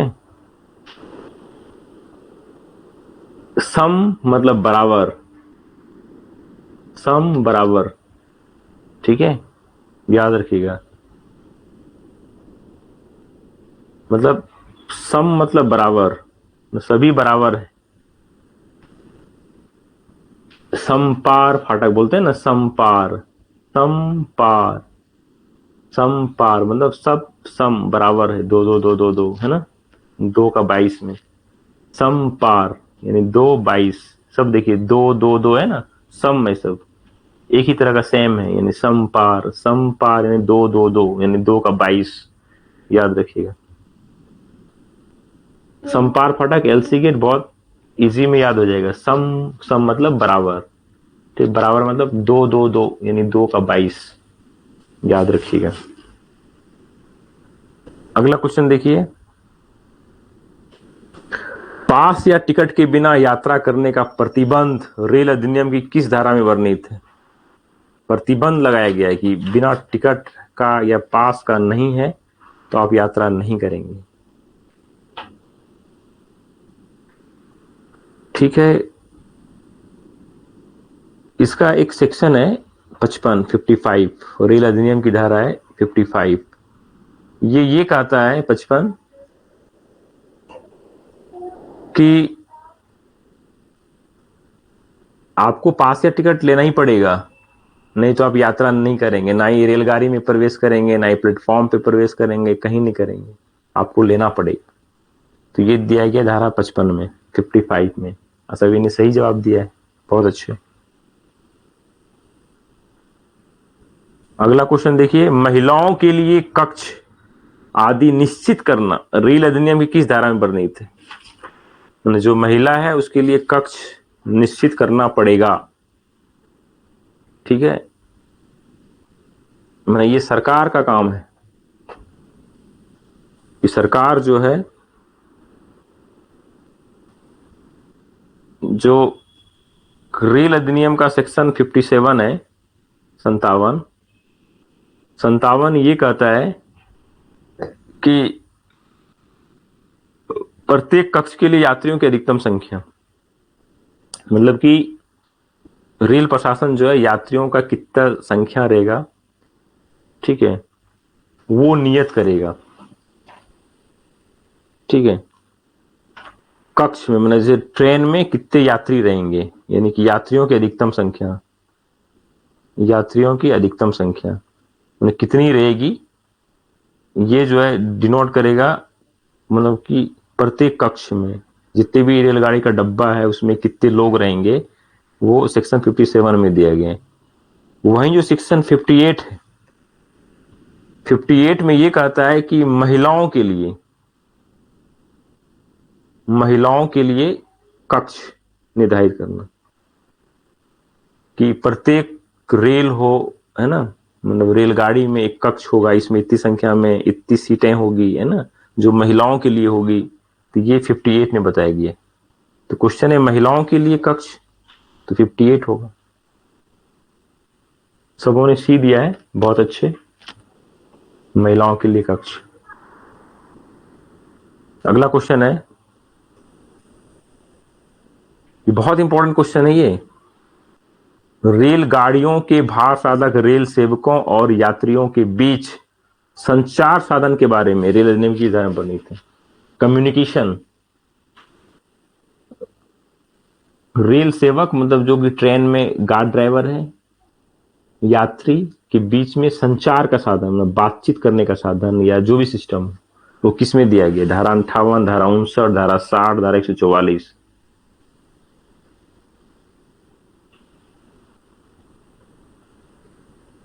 तो ये थोड़ा क्वेश्चन आपने शायद पढ़ा होगा कि नहीं। एक सेक्शन है धारा 59, 59 रेलवे एक्ट, मैंने इसमें क्या है कि रेल सेवक और यात्रियों के बीच संचार, दोनों के बीच संचार, रेल सेवक और यात्री दोनों के बीच संचार का साधन रहेगा। संचार का क्या साधन रहेगा कि जैसे कि एसीपी का सिस्टम है, है ना, कम्युनिकेशन, अलार्म चेन पुलिंग जो होता है, जो अलार्म चेन पुलिंग होती है एसीपी, तो वो क्या है, वो भी गाड़ियां चल रही है, जरूरत पड़ा हम रोक दिए, है ना, तो चेन पुलिंग किए तो रोक दिए। लेकिन इसमें ये भी है कि जो गाड़ियां हैं, ट्रेन में जो एसीपी होता है, आपने देखा होगा कि एसीपी हर ट्रेन में उसका एक सिस्टम होता है, चैन चैन का, हर हर ट्रेन डब्बे में रहता है ये। और ये इसलिए रहता है कि जो भी यात्री उसमें जा रहा है, यदि उसको कुछ प्रॉब्लम हो गया, मतलब ज्यादा ही इमरजेंसी सिचुएशन है, तो वो क्या करेगा, खींच देगा। ये सब में है। अभी जो वंदे भारत ट्रेन चली है, वंदे भारत में भी हर कोच में है, लेकिन क्या उसका यूज थोड़ा डिफिकल्ट है, उसको ग्लास के अंदर कर दिया है। एसीपी का है, हर कोच में दिया गया एक एक, लेकिन उसको क्या है, कांच के अंदर बंद कर दिया है और की से होगा। ठीक है। और दूसरा क्या है कि जो वंदे भारत है, उसमें हर जो दरवाजे हैं और जहां पे सेंटर है, जहां पे अलार्म चेन पुलिंग का है दिया गया, वहां पे एक इस तरह का बना गया है, मतलब WTT, मतलब वो जो बना है, मतलब कि टॉक करने के लिए, उसमें टॉक करने के लिए, मतलब कि उसमें आप बटन को दबा के, जब वो पहले रेड जलेगा, उसके बाद जब ग्रीन जलता है तो आप बात करेंगे तो वहां फोन उठाएगा गार्ड या ड्राइवर। ठीक है, वंदे भारत में गार्ड या ड्राइवर फोन उठाता है। जब फोन उठाता है तो आपको जो बातें कहनी है आप बात कर सकते हैं उसमें। तो वंदे भारत में ऐसे दिया गया, मतलब उसमें एसीपी नहीं होती है। ऐसे एसीपी का प्रोविजन है उसमें, लेकिन पब्लिक कोई कर नहीं सकता, थोड़ा आसान नहीं। लेकिन उसमें ये दिया है बात करने के लिए, मतलब गार्ड ड्राइवर से संचार करने के लिए, कम्युनिकेशन करने के लिए ऐसा सिस्टम दिया गया है। मतलब आप अपनी बातों को कर सकते हैं, लेकिन ऐसे फिजूल की बातें नहीं, इमरजेंसी सिचुएशन में, नहीं तो ऐसे आपको जुर्माना भी लग सकता है। तो ये दिया है। तो ये जो धारा 59 है, 59 ये कहता है कि यात्रियों और रेलगाड़ी के भार साधक सेवकों, रेल सेवकों के बीच में संचार की व्यवस्था होगी। तो यही संचार की व्यवस्था है।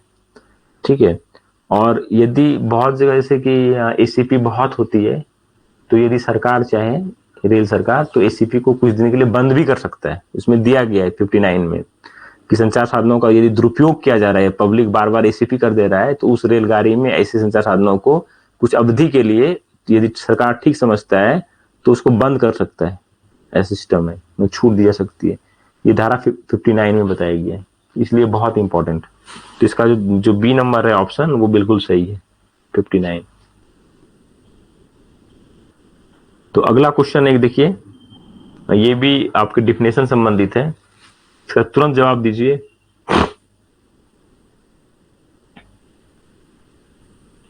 रेल अधिनियम की किस धारा में फॉरवर्डिंग नोट, अभी हमने बताया था फॉरवर्डिंग नोट, दो चीज बताया था, एक फॉरवर्डिंग नोट, एक आरआर। बताइए जल्दी, इसका आंसर बताइए। हमने बताया था फॉरवर्डिंग नोट, दूसरा बताया था आरआर, रेलवे रिसिप्ट।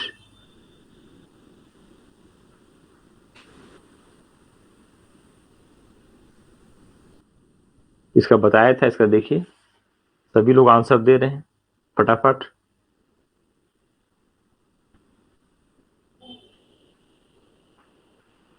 सभी लोग 64 में है, ये जान रहे हैं बहुत अच्छे तरीके से, सब लोग सी आंसर दे रहे हैं।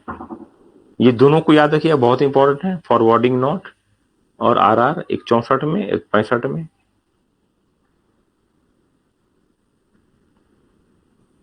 दिया गया है, बहुत अच्छा। अगला क्वेश्चन देखिए, रेलवे रसीद, इसका भी दीजिए आंसर, दूसरा क्वेश्चन का है, रेलवे रसीद के बारे में रेल अधिनियम की किस धारा में बताया गया है। रेलवे रसीद, रेलवे रिसिप्ट, इसको हम शॉर्ट में आरआर भी कहते हैं, इसके बारे में किसमें बताया गया है, रेलवे रसीद के बारे में। बहुत अच्छा, सभी लोग आंसर दे रहे हैं, सी नंबर। ये सब याद रखने की चीजें, बहुत इंपॉर्टेंट है, एग्जाम में पूछ देगा। प्रैक्टिस नहीं करेंगे तो भूल जाएंगे, 1 नंबर कर दिएगा आपका।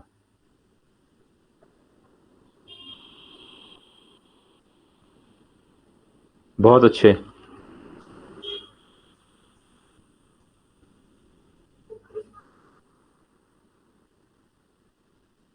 अगला क्वेश्चन देखिए।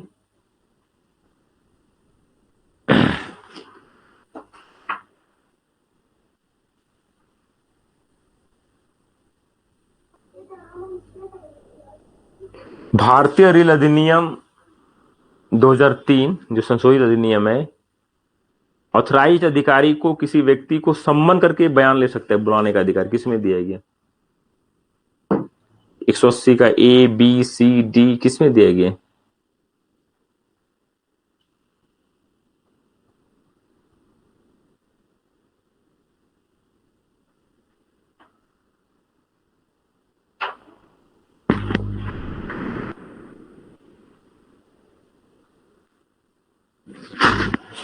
सभी लोग दे रहे हैं। कल बहुत अच्छे तरीके से हमने बताया था। 180 का बी, इसमें 2-3 पॉइंट था, पहला, दूसरा, तीसरा, चौथा, 4 पॉइंट था। पहला ये था कि किसी को भी हम सम्मन दे देंगे कि भाई आप आओ मेरे पास बयान देने के लिए, तो वो आदमी आएगा, ठीक है। दूसरा में हमने ये बताया था कि कोई भी आवश्यक दस्तावेज मंगा सकते हैं, कोई भी दस्तावेज मंगा सकते हैं आप, दस्तावेज मंगा सकते हैं, बोल दस्तावेज ये दो, ठीक है। तीसरा में हमने ये भी बोला था कि कोई भी सरकारी रिकॉर्ड मंगा सकते हैं, जो भी सरकारी रिकॉर्ड वगैरह है, ठीक है, किसी से भी भाई दो लाओ तो वो लाएगा। हमने ये भी, कोई भी परिसर में आप घुस सकते हैं, कोई भी परिसर हो, कोई भी परिसर में प्रवेश कर सकते हैं आप जांच के लिए। तो ये 180 का बी में चारों था कि जो ऑथराइज अधिकारी है, जांच का पावर है पूरा, आपको जांच का पूरा पावर 180 बी देता है, जांच का पूरा पावर, ठीक है। किसी को सम्मन दे दो, किसी का डॉक्यूमेंट मांग लो, सरकारी रिकॉर्ड मांग लो, किसी प्रवेश परिसर में घुस जाओ, तो 180 का बी कहता है, तो आंसर बी होगा। तो ये बहुत इंपॉर्टेंट क्वेश्चन था। अगला देखिए, बहुत इंपॉर्टेंट क्वेश्चन है।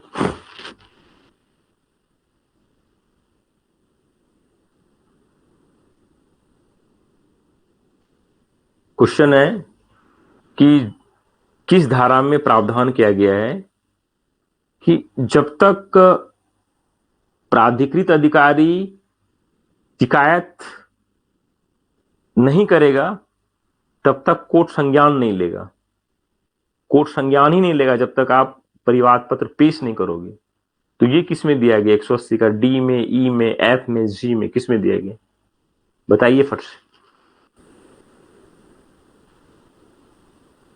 जो 180 है ना, 180 का A B C D E F,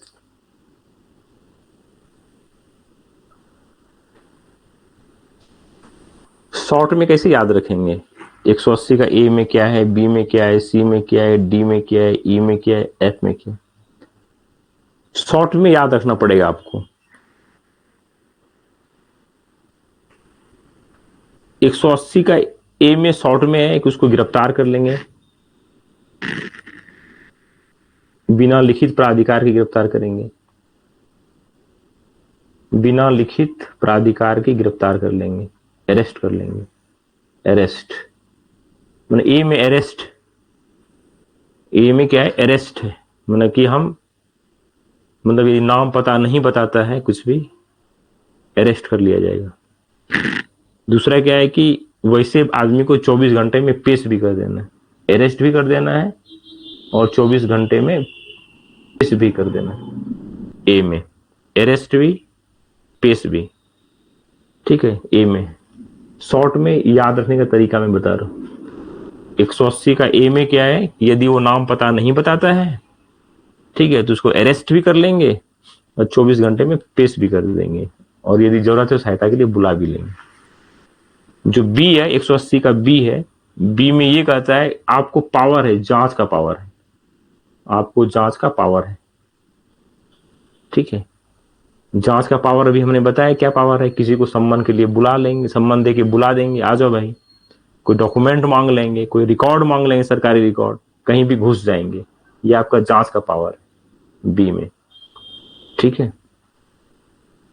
जो सी में है कि अन्य व्यक्ति द्वारा गिरफ्तारी, यदि कोई अन्य व्यक्ति द्वारा गिरफ्तारी करता है तो वो डिस्पोज कैसे करेगा, मतलब वो आपके पास लाएगा जो मतलब डिस्पोजल, याद रखिए डिस्पोजल, डिस्पोजल मतलब कि डिस्पोजल। अभी देखिए याद आपको रखना है, ये मैं बता रहा हूं 180 का A B C D E F बहुत ही इजी है। ए में क्या है 180 का ए में, भाई कोई भी आदमी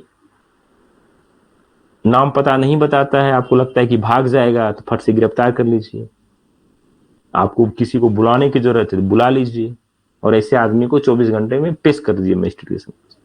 तो ये 180 का एक आता है। बी में क्या है 180 का बी में, मतलब आपको जांच का अधिकार है। जांच का अधिकार क्या है, किसी को सम्मन देके बुला लेंगे, कोई डॉक्यूमेंट मंगा लेंगे, ठीक है, कोई सरकारी रिकॉर्ड मंगा लेंगे, किसी स्थान में घुस जाएंगे, ये बी कहता है।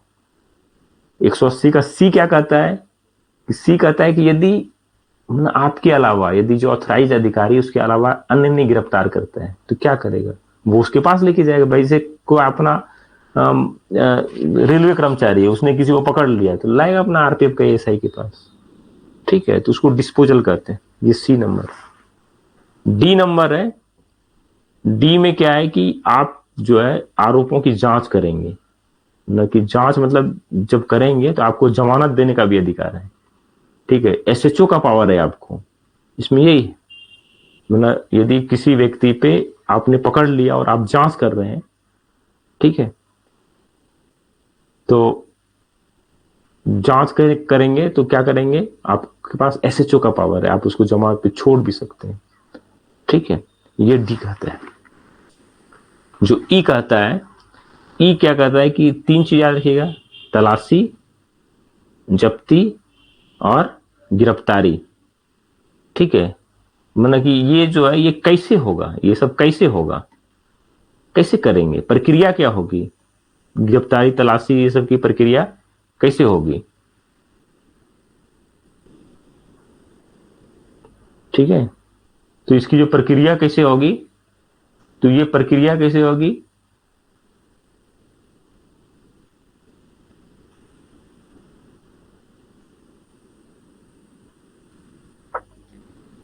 तो प्रक्रिया कैसे होगी, तो सीआरपीसी के अंतर्गत होगी, जैसे सीआरपीसी में करता है उसी तरह से आप करेंगे। तो ये डी कहता है, डी ने सॉरी ई कहता है। एफ क्या कहता है, एफ, एफ ये कहता है कि संज्ञान न्यायालय लेगा। संज्ञान कब लेगा, जब आप परिवाद पत्र पेश करेंगे तब लेगा, यानी आप परिवाद पत्र पेश करेंगे तभी न्यायालय संज्ञान लेगा, वो एफ कहता है, ठीक है। और जी क्या कहता है, जो जी है, जी ये कहता है, आई थिंक हो गया ना, ई एफ जी, जी ये कहता है कि यदि कोई आदमी जानबूझ के आपके काम में हस्तक्षेप डालेगा, बाधा डालेगा, मतलब जांच में यदि बाधा कोई डालता है,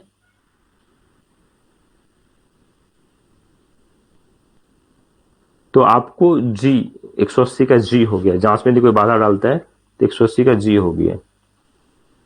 तो ये आपका मैं बता दिया, बहुत ही इजी था। तो इसका आंसर जो है इसका आंसर हो जाएगा 180 का ये शिकायत, शिकायत वाला है तो 180 का एफ हो जाएगा, एफ 180 का एफ हो गया।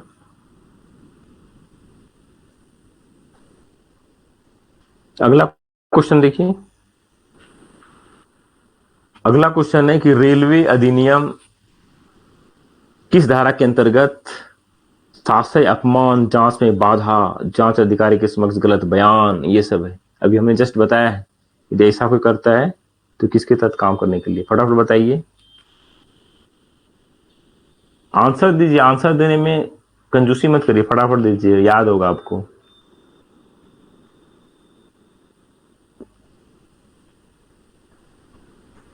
हमने बताया था 180 का जी, यदि कोई भी आदमी आपको जानबूझ के हस्तक्षेप करेगा, कार्रवाई में बाधा पहुंचाएगा, ठीक है, झूठा बयान करेगा तो 6 महीने का जेल होगा या 1000 रुपए का जुर्माना, या दोनों हो सकते हैं। आपने एक आदमी को पकड़ लिया, अगला क्वेश्चन है आपने एक आदमी को पकड़ लिया, उसको बेल देना है, किस धारा के अंतर्गत बेल देंगे? जल्दी बताइए इसका आंसर, तुरंत बताइए, तुरंत फटाफट। एक आदमी को आपने पकड़ लिया, उसको बेल देना है, किस धारा के अंतर्गत बेल देंगे?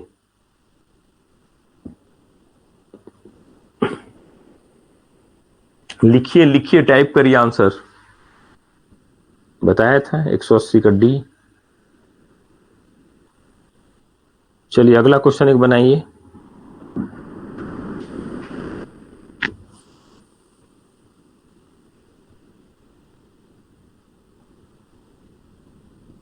कुछ थोड़ा सा बड़े क्वेश्चन पे चलते हैं, थोड़ा सा भास्ट क्वेश्चन, क्योंकि एएसआई 72 में तो बड़ा क्वेश्चन नहीं पूछ सकते। क्वेश्चन है, निम्नलिखित में से गलत कथन की पहचान कीजिए। गलत गलत कौन सा है? पहला बोलता है कि टिकटों के अंतरण के लिए दंड का प्रावधान रेल अधिनियम की धारा 142 में दी गई है। टिकटों के अंतरण यानी transfer of ticket, transfer of tickets, यानी इसका दंड का प्रावधान 142 में दिया गया है। दूसरा कहता है कि ट्रेस पास करने पर 6 माह तक का कारावास और जुर्माने का प्रावधान है। यदि ट्रेस पास करेंगे तो 6 माह तक का कारावास और जुर्माना। तीसरा कह रहा है कि झूठा दावा करने पर रेल अधिनियम 149 के अंतर्गत दंडनीय है। अगला बोलता है कि रेल परिसर में नशे की हालत में मिलने पर 145 के तहत कार्रवाई की जाएगी। इसमें कौन सा आंसर होगा?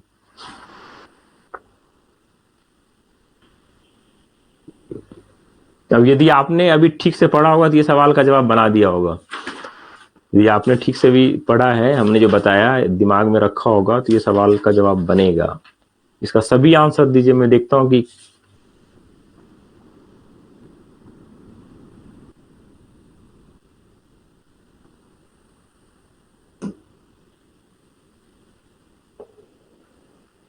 इसका सभी लोग जवाब दीजिए, तो फिर पता चलेगा कि हाँ आपने सही मायने में इसको बनाया है, मैंने पढ़ा अच्छे से।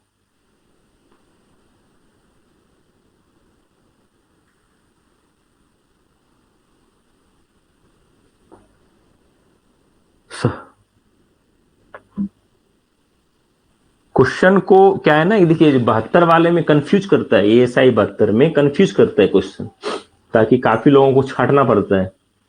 इसमें हमने आपको कंफ्यूज किया है क्वेश्चन में, गौर से देखिए। अधिकतर लोग सीसी दे रहे हैं। सी बोलता है झूठा दावा करना।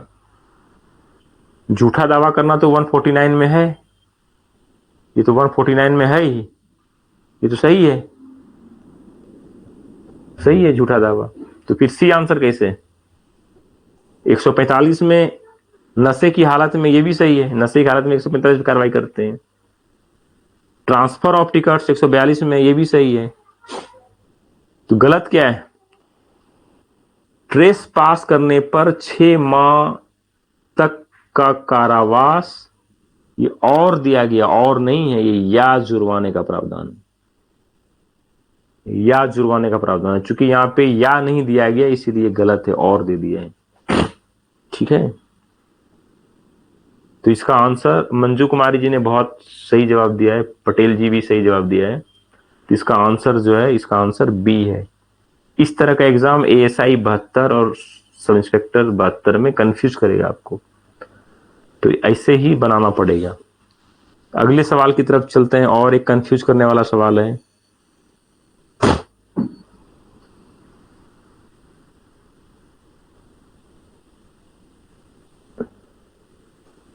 निम्न कथनों पर विचार कीजिए।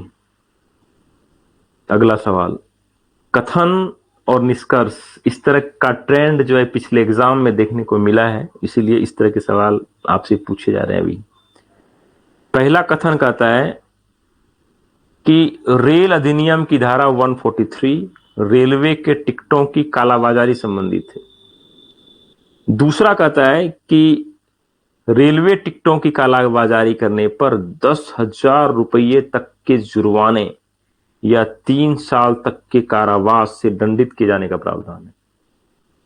तो अब आपको आंसर देने हैं, 4 ऑप्शंस दिए गए हैं। पहला बोलता है कि उपरोक्त कथन ए सही है, फिर बोलता है कि बी बोलता है कि उपरोक्त कथन बी सही है, फिर सी बोलता है कि उपरोक्त कथन ए बी दोनों सही है, और डी बोलता है कि दोनों गलत है। बहुत अच्छे, सबने सी सी जवाब दे रहे हैं। इसका मतलब है कि आप लोगों की पकड़ बन गई है। रेलवे एक्ट मतलब हमारा पढ़ाना सफल हो रहा है लगता है। सी होगा इसका, इसलिए कि दोनों ही सही है।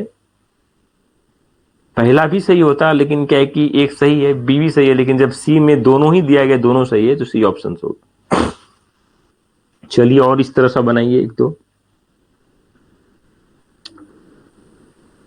बोलता है कि निम्नलिखित कथनों पर विचार कीजिए। एक हमारा छूटा है, आई थिंक छूटा ये है कि इस पे चर्चा करने से पहले थोड़ा सा हम चर्चा करना चाहते हैं थोड़ा सा हम चर्चा करना चाहते हैं।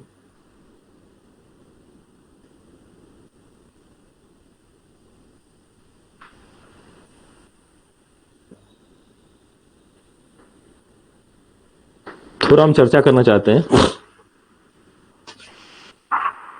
एक दिया गया है सेक्शन 123 रेलवे एक्ट, जो इसको बोलते हैं अनटुवर्ड इंसिडेंट। बहुत ही इंपॉर्टेंट है। हिंदी में बोलते हैं अनापेक्षित घटना। अनापेक्षित घटना, अनटुवर्ड इंसिडेंट, अनापेक्षित घटना। ये 123 में दिया गया, 123 में दिया गया, 123 में। अनटुवर्ड इंसिडेंट को परिभाषित किया गया 123 में। क्वेश्चन पूछेगा अनटुवर्ड इंसिडेंट के बारे में किसमें बताया गया है? अनापेक्षित घटना। ठीक है, हम देखते हैं ना आए दिन पूरा ट्रेन से लोग मतलब रन ओवर हो जाता है, ट्रेन से गिर गया, घायल हो गया, रन ओवर हो गया, है ना। तो इस तरह की घटना घटते रहती है। तो ये जो है मतलब इसमें दो तीन चीजें दी गई है। इसमें 123 का सी में दिया गया, 123 का सी में, इसमें 2 पॉइंट दिया गया, पहला और दूसरा। इसमें पहला जो दिया गया है, इसमें ए बी दिया गया है पहले में, ए बी सी 3 पॉइंट दिया गया पहले में।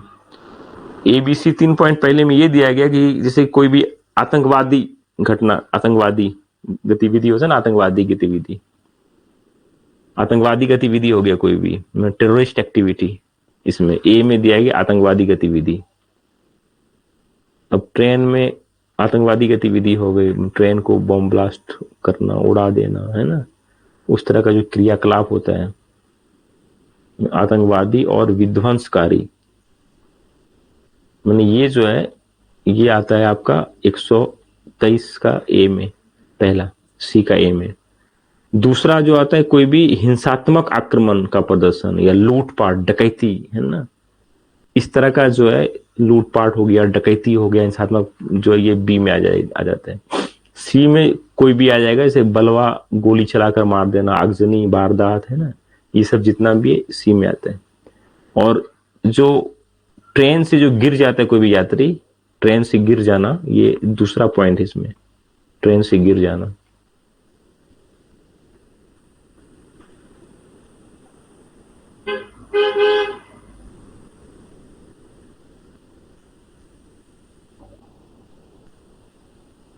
ट्रेन से गिर जाना ये दिया गया इसमें। तो मतलब अनटुवर्ड इंसिडेंट पूछा किसमें दिया गया, तो 123 में दिया गया। और जो अगला है, अगला आपका 124 है। 124 में ये दिया गया, सेक्शन 124 में रेलवे एक्ट में, कि इसमें दावा करता है तो उसका भुगतान करना पड़ेगा, मुआवजा देना पड़ेगा। इसमें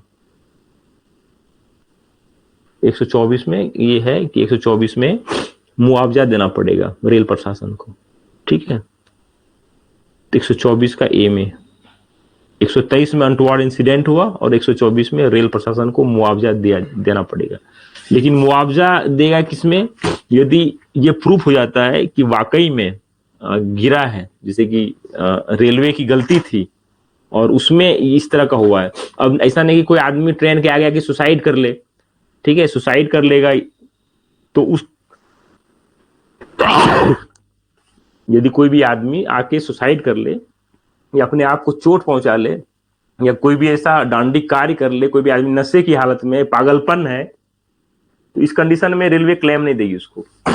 यदि रेलवे की गलती है और उस गलती कारण किसी आदमी को नुकसान हो जाता है, तो रेलवे 124 के तहत क्लेम देगा उसको। ठीक है। और इसमें यह भी समझना कि यात्री वही होगा जिसके पास वैध रेलवे टिकट है। यदि वैध रेलवे टिकट है तो वो यात्री है, नहीं तो यात्री नहीं। तो ये अनटुवर्ड इंसिडेंट का मामला था। 123 अनटुवर्ड इंसिडेंट है, 124 का एम है। यदि उस तरह का घटना घट जाए तो सरकार हर्जाना देगी उसको। तो अब क्वेश्चन ये बनाइए, क्वेश्चन था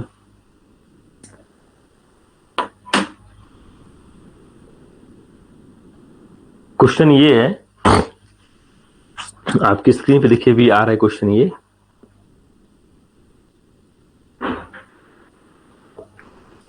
कि निम्नलिखित कथनों पर विचार कीजिए। इसमें कथन दिया गया, एक कथन ये है कि राजू एक यात्री है और यात्रा के दौरान घटना स्वरूप ट्रेन से गिरकर दिव्यांग हो जाता है। वो ट्रेन से गिरा, दिव्यांग हो गया, जो कि अनापेक्षित घटना के अंतर्गत आता है। कथन ये कहता है पहला। दूसरा कथन यह है कि अनापेक्षित घटना के बारे में रेल अधिनियम की धारा 124 ए में बताया गया है। अब बताइए कौन सा सही होगा आंसर आपका। उपरोक्त कथन ए सही है, बी सही है, दोनों सही है, दोनों गलत। नहीं, डी में दिया है कि उपरोक्त कथन ए सही है परंतु कथन बी गलत है। इसका आंसर दीजिए फटाफट, यदि हमने पढ़ाया भी। इसका आंसर बताइए कौन सा होगा।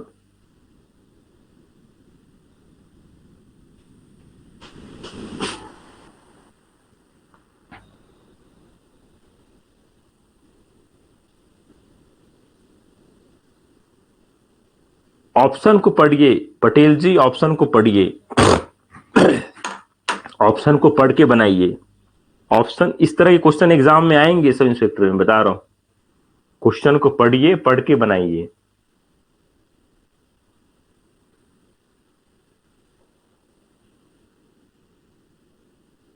क्वेश्चन को पढ़ के बनाए। हमने बताया आपको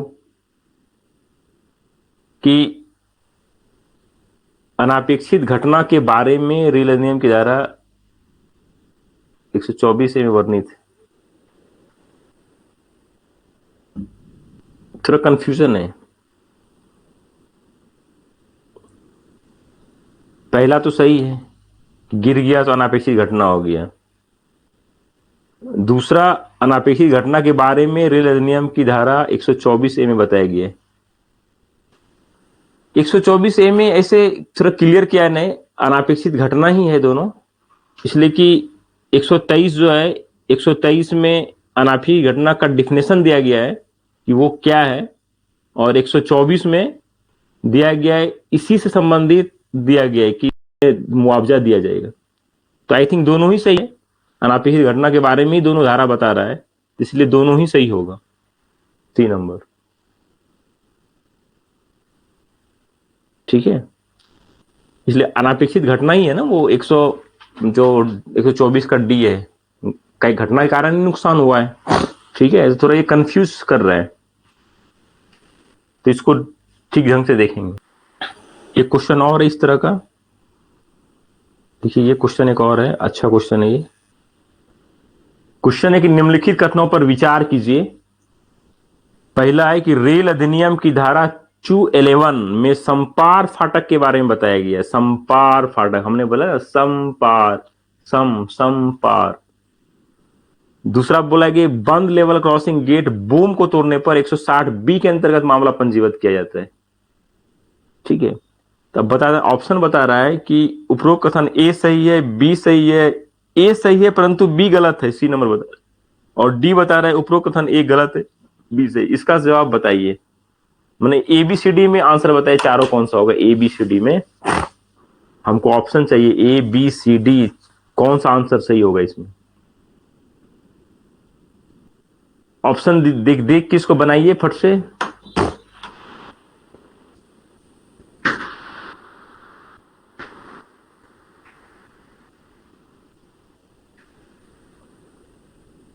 और दीजिए, सिर्फ 2 ही आदमी आंसर दिए, सभी लोग दीजिए आंसर, फटाफट पढ़ के आंसर दीजिए।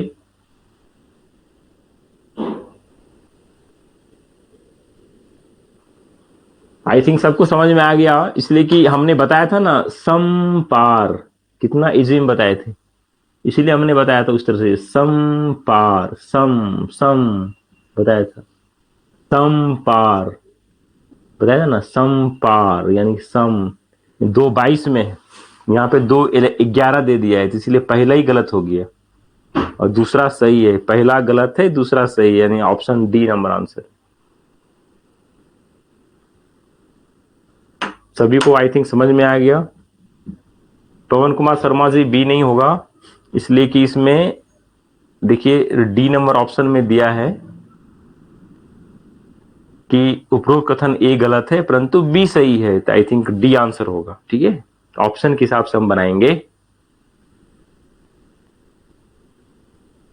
इसका आंसर जो है डी होगा, ए गलत है परंतु बी सही है, इसलिए कि एलसी गेट टूटेगा तो 160 की बी के अंदर कार्रवाई होगी होगी। चलिए एक इस तरह का और बनाते हैं।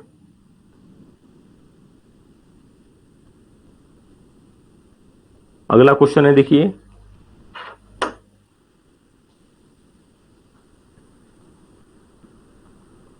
निम्नलिखित कथनों पर विचार कीजिए, निम्नलिखित कथनों पर विचार कीजिए।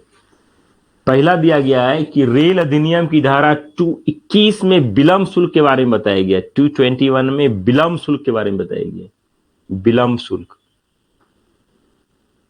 अगला बोलता है कि विलंब शुल्क से तात्पर्य किसी माल को स्वीकृत समय की छूट के पश्चात उसे वहां से हटाने के लिए लिया जाने वाला शुल्क है। तब पहला गलत है या पहला सही है, दूसरा गलत है या दूसरा सही है, देखिए क्या होगा। क्वेश्चन कहता है कि उपरोक्त ए सही है, उपरोक्त बी सही है, उपरोक्त ए बी दोनों सही है, दोनों गलत है, कौन सा सही कौन सा गलत, इसका आंसर कौन सा होगा।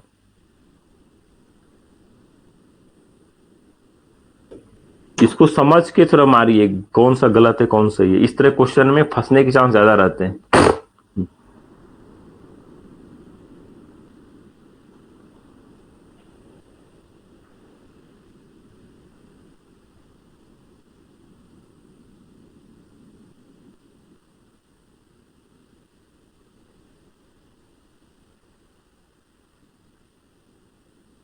डैमरेज सबसे पहले तो ये देखेंगे डैमरेज किस में दिया गया है, ये देखना पड़ेगा आपको।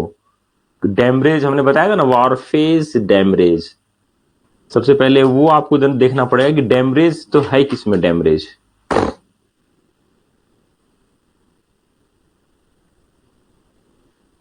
सबसे पहले ये देखना पड़ेगा डैमरेज किस में है।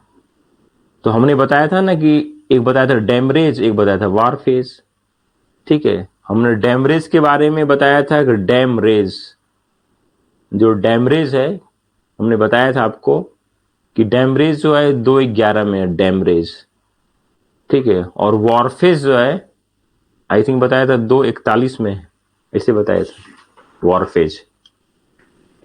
ठीक है, तो पहला ही गलत हो गया कि रेल अधिनियम की धारा 221 में डैमरेज के बारे में बताया गया, तो 21 में तो नहीं है, वो तो 211 में है, तो पहला ही गलत हो गया, ए गलत।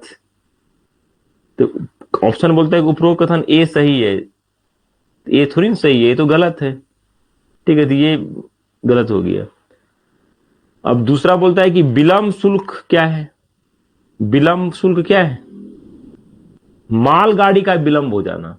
मालगाड़ी मतलब चल स्टॉक को यदि हम रोक देते हैं, विलंब हो जाता है, ये स्थान शुल्क नहीं है, विलंब शुल्क। तो विलंब शुल्क से आप किसी माल को स्वीकृत समय की छूट के पश्चात वहां से हटाने के लिए तो स्थान शुल्क है, ये विलंब शुल्क की बात हो रही थी, ये भी गलत हो गया, दोनों ही गलत। तो दोनों गलत कौन सा है, तो ए बी है, डी नंबर ऑप्शन। तो आपका आंसर हो गया डी नंबर। इस क्वेश्चन को ना ऐसे एनालाइज करके बनाएंगे, ऐसे क्वेश्चन को एनालिसिस करना है, एनालिसिस करके ऐसे क्वेश्चन को हम बनाएंगे तो हमारा ज्यादा ही अच्छा होगा। फिर क्वेश्चन को एनालाइज करेंगे।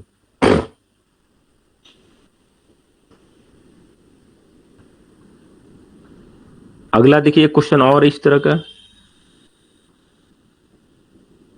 निम्न कथनों पर विचार कीजिए, अगला क्वेश्चन है, अभी आ रहा है आपकी स्क्रीन पे। निम्न कथनों पर विचार कीजिए, बोलता है कि कथन कहता है कि रेल अधिनियम 1989 में संशोधन 2003 में किया गया, संशोधन 2003 में किया गया। फिर बोलता है कि यह अधिनियम 1 जून 2004 से लागू हुआ। तो अब बोलता है कि आपको ये चारों में से देखना है, चारों में से कौन आपका आंसर होगा। चारों में से पहला बोलता है कि उपरोक्त कथन ए सही है, दूसरा बोलता है कि उपरोक्त कथन बी सही है, तीसरा कहता है उपरोक्त कथन ए बी दोनों सही है, चौथा बोलता है उपरोक्त कथन ए बी दोनों गलत है। अब देखिए, आप बताइए कौन सा आंसर है।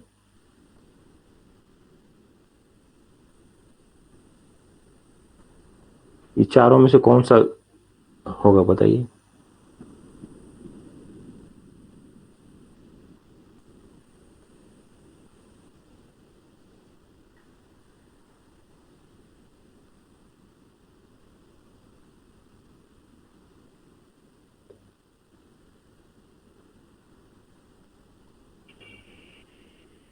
ओम प्रकाश जी, मंजू कुमारी जी, थोड़ा सा एक बार आप देखिए, हमने शुरू में क्या बताया था पहले पेज में। फर्स्ट में आपको याद रखना पड़ेगा धारा।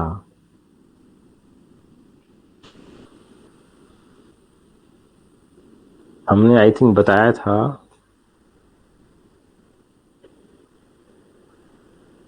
हमने देखिए क्या बताया था। यह अधिनियम, हमने बताया था आपको कि यह अधिनियम 1989 में भारतीय संसद द्वारा पारित हुआ था। यह अधिनियम पहला बताया था, यह अधिनियम जो है 1989 में भारतीय संसद द्वारा लागू पारित हुआ था। 1 जुलाई 1990 से लागू हुआ था। 2003 में इसमें संशोधन हुआ। संशोधन पश्चात, देखिए जो तीसरा पॉइंट है, संशोधन पश्चात 1 जुलाई 2004 से लागू हुआ है। 1 जुलाई 2004, 1 जुलाई 2004, 1 जुलाई 2004 से लागू हुआ है। 1 जुलाई 2004 से लागू हुआ है। 1 जुलाई 2004। जब 1 जुलाई 2004 से लागू हुआ है तो जुलाई है ना, जून नहीं है, जुलाई है। तो अब बताइए इसका आंसर कौन सा होगा सही, सही आंसर बताइए।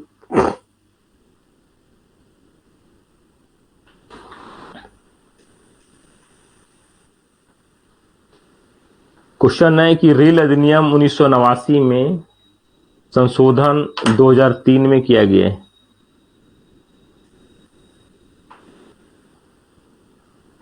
सही है। बोलता है कि दूसरा बोलता है कि यह अधिनियम 1 जून 2004 से, 1 जून से लागू नहीं हुआ, बल्कि ये 1 जुलाई 2004 से लागू हुआ। मतलब कि ए सही है और बी गलत है। जब ए सही है बी गलत है तो इसका मतलब है कि ऑप्शन ए वाला सही है।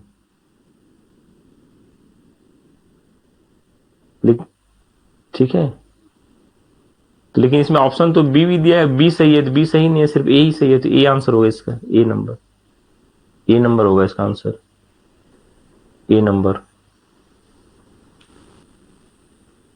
ठीक है, तो एग्जाम में आपका इस तरह से सवाल पूछे जाएंगे। आई थिंक ये वीडियो हमारा जो रेलवे पार्ट 3 था वो काफ़ी अच्छा रहा होगा आपके लिए। और इस तरह से जो हमने रेलवे एक्ट का 3 वीडियो आपके लिए बनाया था, पार्ट 1, पार्ट 2, पार्ट 3 करके, तो आई थिंक ये तीनों ही वीडियो यदि आप देखेंगे तो रेलवे एक्ट पढ़ने की आपको ज़रूरत नहीं पड़ेगी। और आपके एग्ज़ाम में जो आने वाले महत्वपूर्ण क्वेश्चंस हैं RPF रूल 70-72 में, तो आपके लिए बहुत ही उपयोगी होगा, इसलिए आप देखें। और मैं आपसे फिर एक बार रिक्वेस्ट करना चाहूँगा कि आप हमारा वीडियो जो है सब्सक्राइब करिए, और जब भी मैं कुछ नया डालूँ आप उसको ज़रूर देखिए, क्योंकि ये सब जो है आपके लिए बहुत ही, मतलब आपके लिए लाभदायी साबित होगा। Thank you.